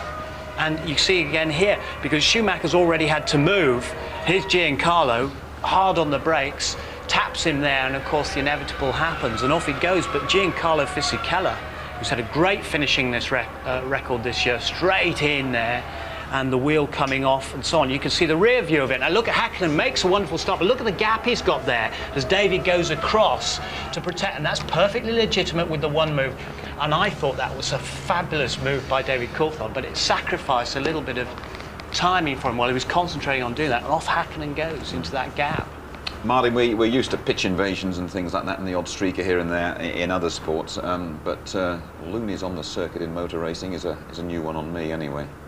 Well, he could have killed himself, almost certainly would kill a driver if he ran into him. I mean, I guess we'll try and get this guy in as our studio guest in Budapest or something and find out what he's up to. I don't think we'll bother, I think he's had a few too many Kleiners beers or something, but that is just crazy. It's bizarre. I've never seen that before. The stewards or the race director, Charlie Whiting, did the only thing he could, pull out the safety car and clear the nutter out of the way. Changed the whole race, though, didn't it? it did change the whole race. There'll be a few people wondering if he was working for Ferrari or something, or if he's Brazilian in nationality, but it's just bizarre, and what can you do about it? I mean, you can't close the place down and have it like being inside a prison here. Yeah. Jim, I was just going to say very quickly there, why some students come out and talk to him or rugby tackle him or get him off, because as Martin said, he could have thrown himself under a car. I'm not sure with all those cars flashing around, Tony. Anyway, we're going to have a word now with, apart from Rubens Barrichello, has to be man of the race, doesn't he? Jenson Button, here he is, worked his way right the way through the field, and he's chatting now to Louise. Jenson, brilliant result for you, but I'm going to take you back to the beginning first of all, the bit that didn't go quite so well. Not really. I stalled on the grid just as the lights were coming on, the red lights, going off for the formation lap. The engine cut out, so a bit of a mad panic with all the mechanics and everything, and they got me going, and I had to start in 23rd position, so it was a bit of a shame, but it ended up well, so I think I might start from the back next time, from choice more than not very good qualifying. So we're very happy. Obviously the team did an excellent job in the pit stops, and hopefully we can repeat this again. It's his most successful ever drive. My guess he'll be in the Benetton next season. That's how it looks now. Then just a couple of points in it. 54 apiece to Coulthard and Häkkinen, 2 behind Schumacher. Rubens Barrichello moving up to within 10 points of the leader. And there's the constructors with McLaren. Remember, they lost those 10 points, so 4 now behind Ferrari, BMW and Benetton, 3rd and 4th. Headbanger and a plastic mech. What do we call the bloke? Loony? Nutter? Headbanger and a plastic mech? What else? What are our other contributions? Suffragette. to the understanding of the sort of mentally sick.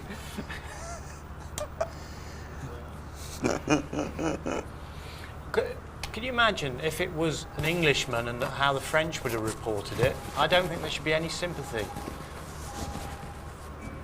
What are you on about rugby tackling? I mean, you were going to nip out in front of the old bloody McLaren and rugby tackling. I said before that, I said go out and talk to him and then rugby tackle him gently. He might have had a gun. Oh yeah, and if he'd walked in front of a car, which is what I'm about to say, and a driver had lost its head. Just because you're personally acquainted with the bloke. I said, why don't someone frigging do something? Yes, Chiefy, speak a bit of sense to me.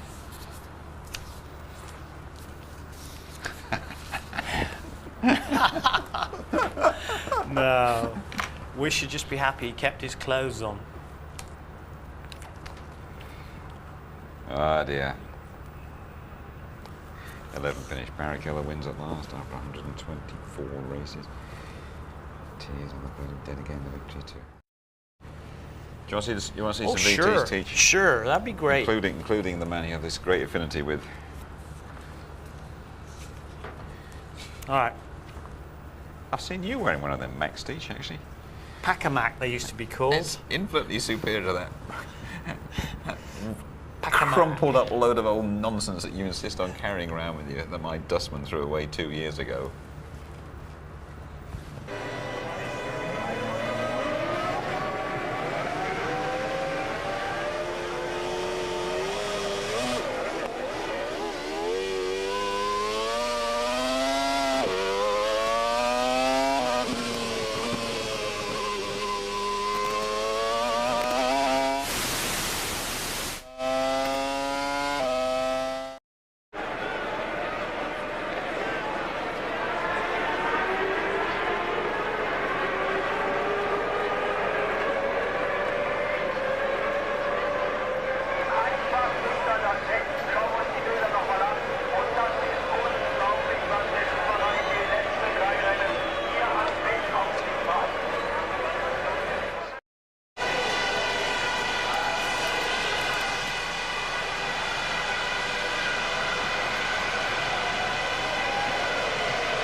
Michael, Giancarlo Fisichella seems to blame you. How did you see the accident?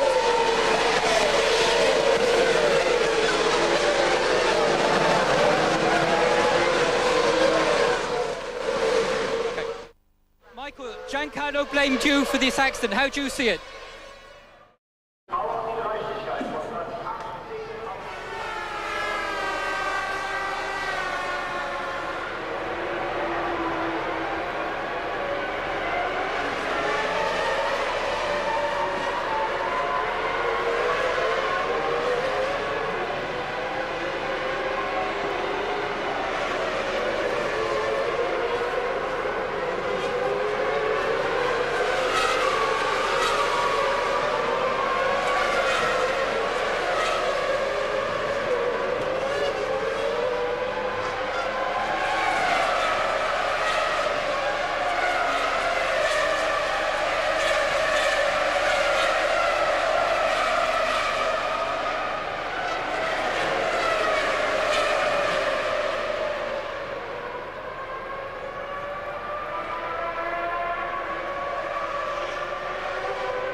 Alex Furt's a spectacular exit from German Grand Prix. What happened there? The complete gearbox failure. The gearbox just locked up as I wanted to shift up. And the rear locked, so I came on the grass and spun off. Because any...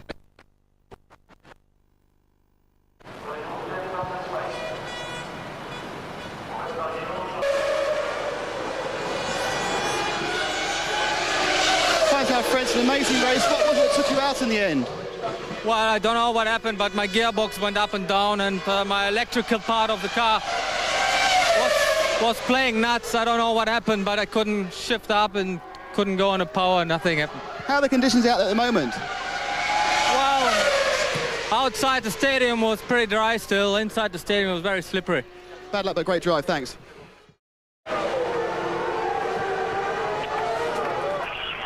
That was unbelievable.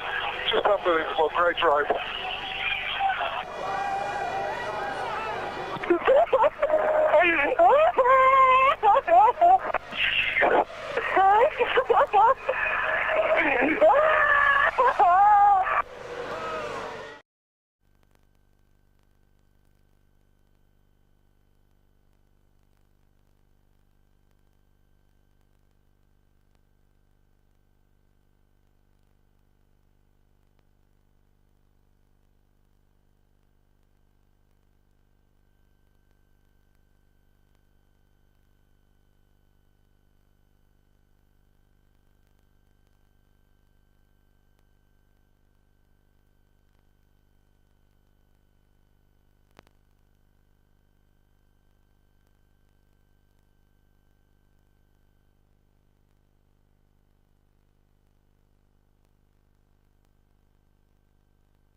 Mika and truly going to the pits, I thought to myself, maybe it's not the right time because the track is still dry.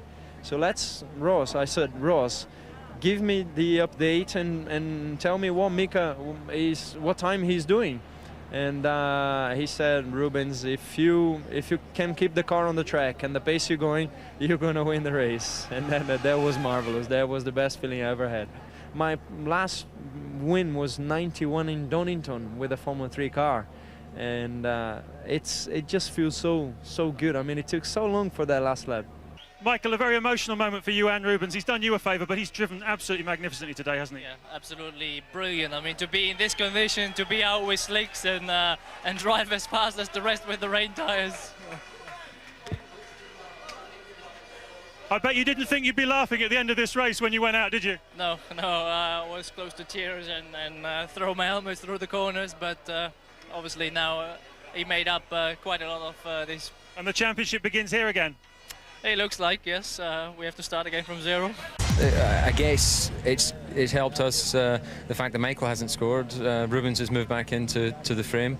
Mick and I are all square. It's closer now than it has been all year. So, you know, who knows what's going to happen, but in terms of points you could say it's an opportunity missed, but I think when you have safety cars and raining, it becomes a lottery, and sometimes it can work for you and sometimes you can get nothing out of it. So I think 10 points for the team overall. We can't be too disappointed. Tell us about the earlier stop when both of your cars came into the pit lane. What was going on there? Who was making decisions? Well, the problem was we both wanted to stop, and we wanted to stop in sequence, and then we realised that calculating the timing, that probably wasn't going to be the right thing to do. But it was a little bit disorganised for a short period of time. We got the tyres crossed over, but it worked out in the end. I mean, people don't realise how fast we are and how dangerous this sport is. And the guy was on the left, then a couple of laps later he was on the right, so he crossed the track. And when I saw him, I immediately thought, yeah, the safety car is going to go out because he's risking his life and our life. So it was a very, very good decision. Are you happy with the timing of your tyre changes? Oh, definitely. I made a good job of that because it's very, very difficult to know because at the back of the circuit it was dry and here it was wet. So it was a good decision on their part, and just had to pick off a few people to come in fourth. I thought I was fifth myself, but happy to be fourth. Well, despite his fourth blank in 5 races, Michael Schumacher stays top, but only 2 points ahead of the McLaren hunters, Coulthard and Häkkinen. Barrichello still fourth. The other places are unchanged. In the constructors, Ferrari and McLaren both scoring 10 points. As you were then for the big two, Button with 3 for Williams, who stay third. No improvement for Benetton, BAR or Jordan. Heck of a racer, Tony Jardine, and a heck of a start, but not for Michael Schumacher. No, it wasn't. I mean, David Coulthard meted out the treatment to Michael Schumacher, which he had received in France. Look at this. Coulthard moving straight across in the one move which is legal to block Michael Schumacher. Schumacher has to go to the other side, but he takes out Fisichella. Fisichella had nowhere to go. While all that was going on, this huge gap opened up. Here it is again. Schumacher's come from the inside to the outside. Fisichella nowhere to go, about to have a big accident. Luckily, the strength of the Grand Prix cars, the Benetton in particular, look at that front left wheel going off. Now, look at the gap that opened out while David Coulthard was concentrating on blocking his rival. Ironically, his other rival, his own teammate, says, thank you very much. There's a big pathway to the lead of the race. Don't blame me, says Michael Schumacher. He can't be serious. No, he can't be serious there. I can't see that. You know, you can't get out of the way. It's your duty to try and brake. But if someone comes straight in front of you like that and you're up to 160 miles an hour, it's a little bit difficult, I think. Man of the day here, Rubens Barrichello, starting back in 18th after a dreadful qualifying session and carving his way through the field in great fashion. Superb. I mean, he is a wonderful racing driver. Look at this early on. There he goes past Zonta, who was about to take Villeneuve just after that. But wet or dry here, he's been superb. He's been very, very brave. There he is going past Johnny Herbert. And other people were on 2 stoppers as well. Although he had a slightly lighter fuel load, he attacked from the beginning. There he's going past Pedro de la Rosa into 4th place. It's a superb performance. A smooth driver like this, there he closed in on Jarno Trulli and got into 3rd place.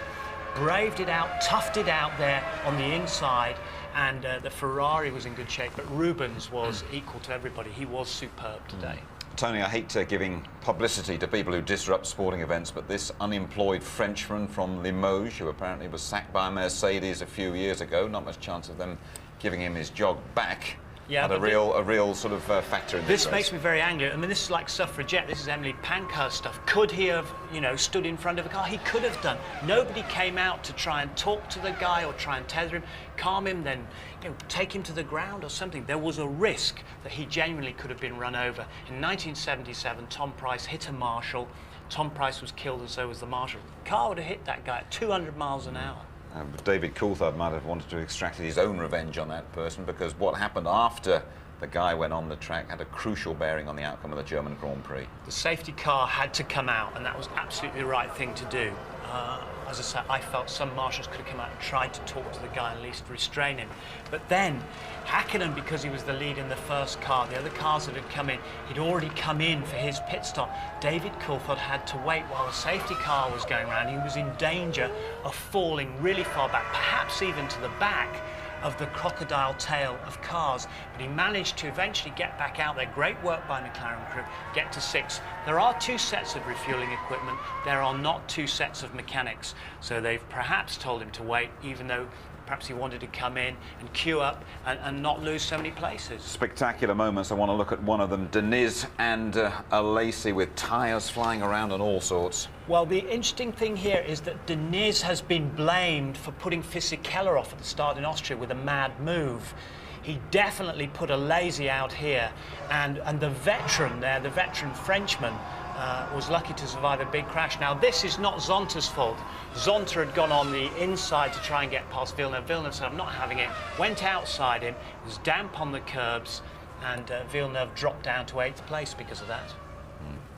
Well, next we go to Hungary, live qualifying, 11:30 on the Saturday. The race live at 12:15 and highlights later on that night. Jenson Button, I understand, will be on his way to Benetton next season. He had a terrific race here today. But Hockenheim 2000 will be remembered as Rubinho's day. Good night.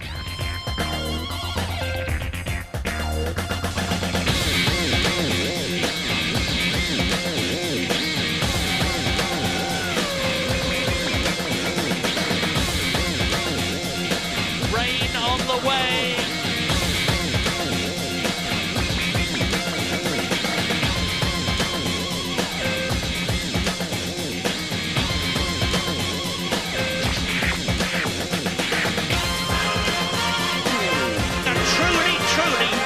Great drive by Rubens Barrichello.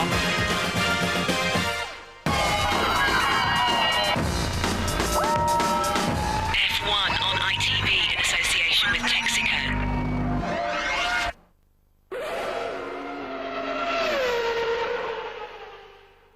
If you would like to know more about Formula One, the website address sponsored by livesport365.com is www.itv-f1.com.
Ed ecco la classifica aggiornata del campionato 2000.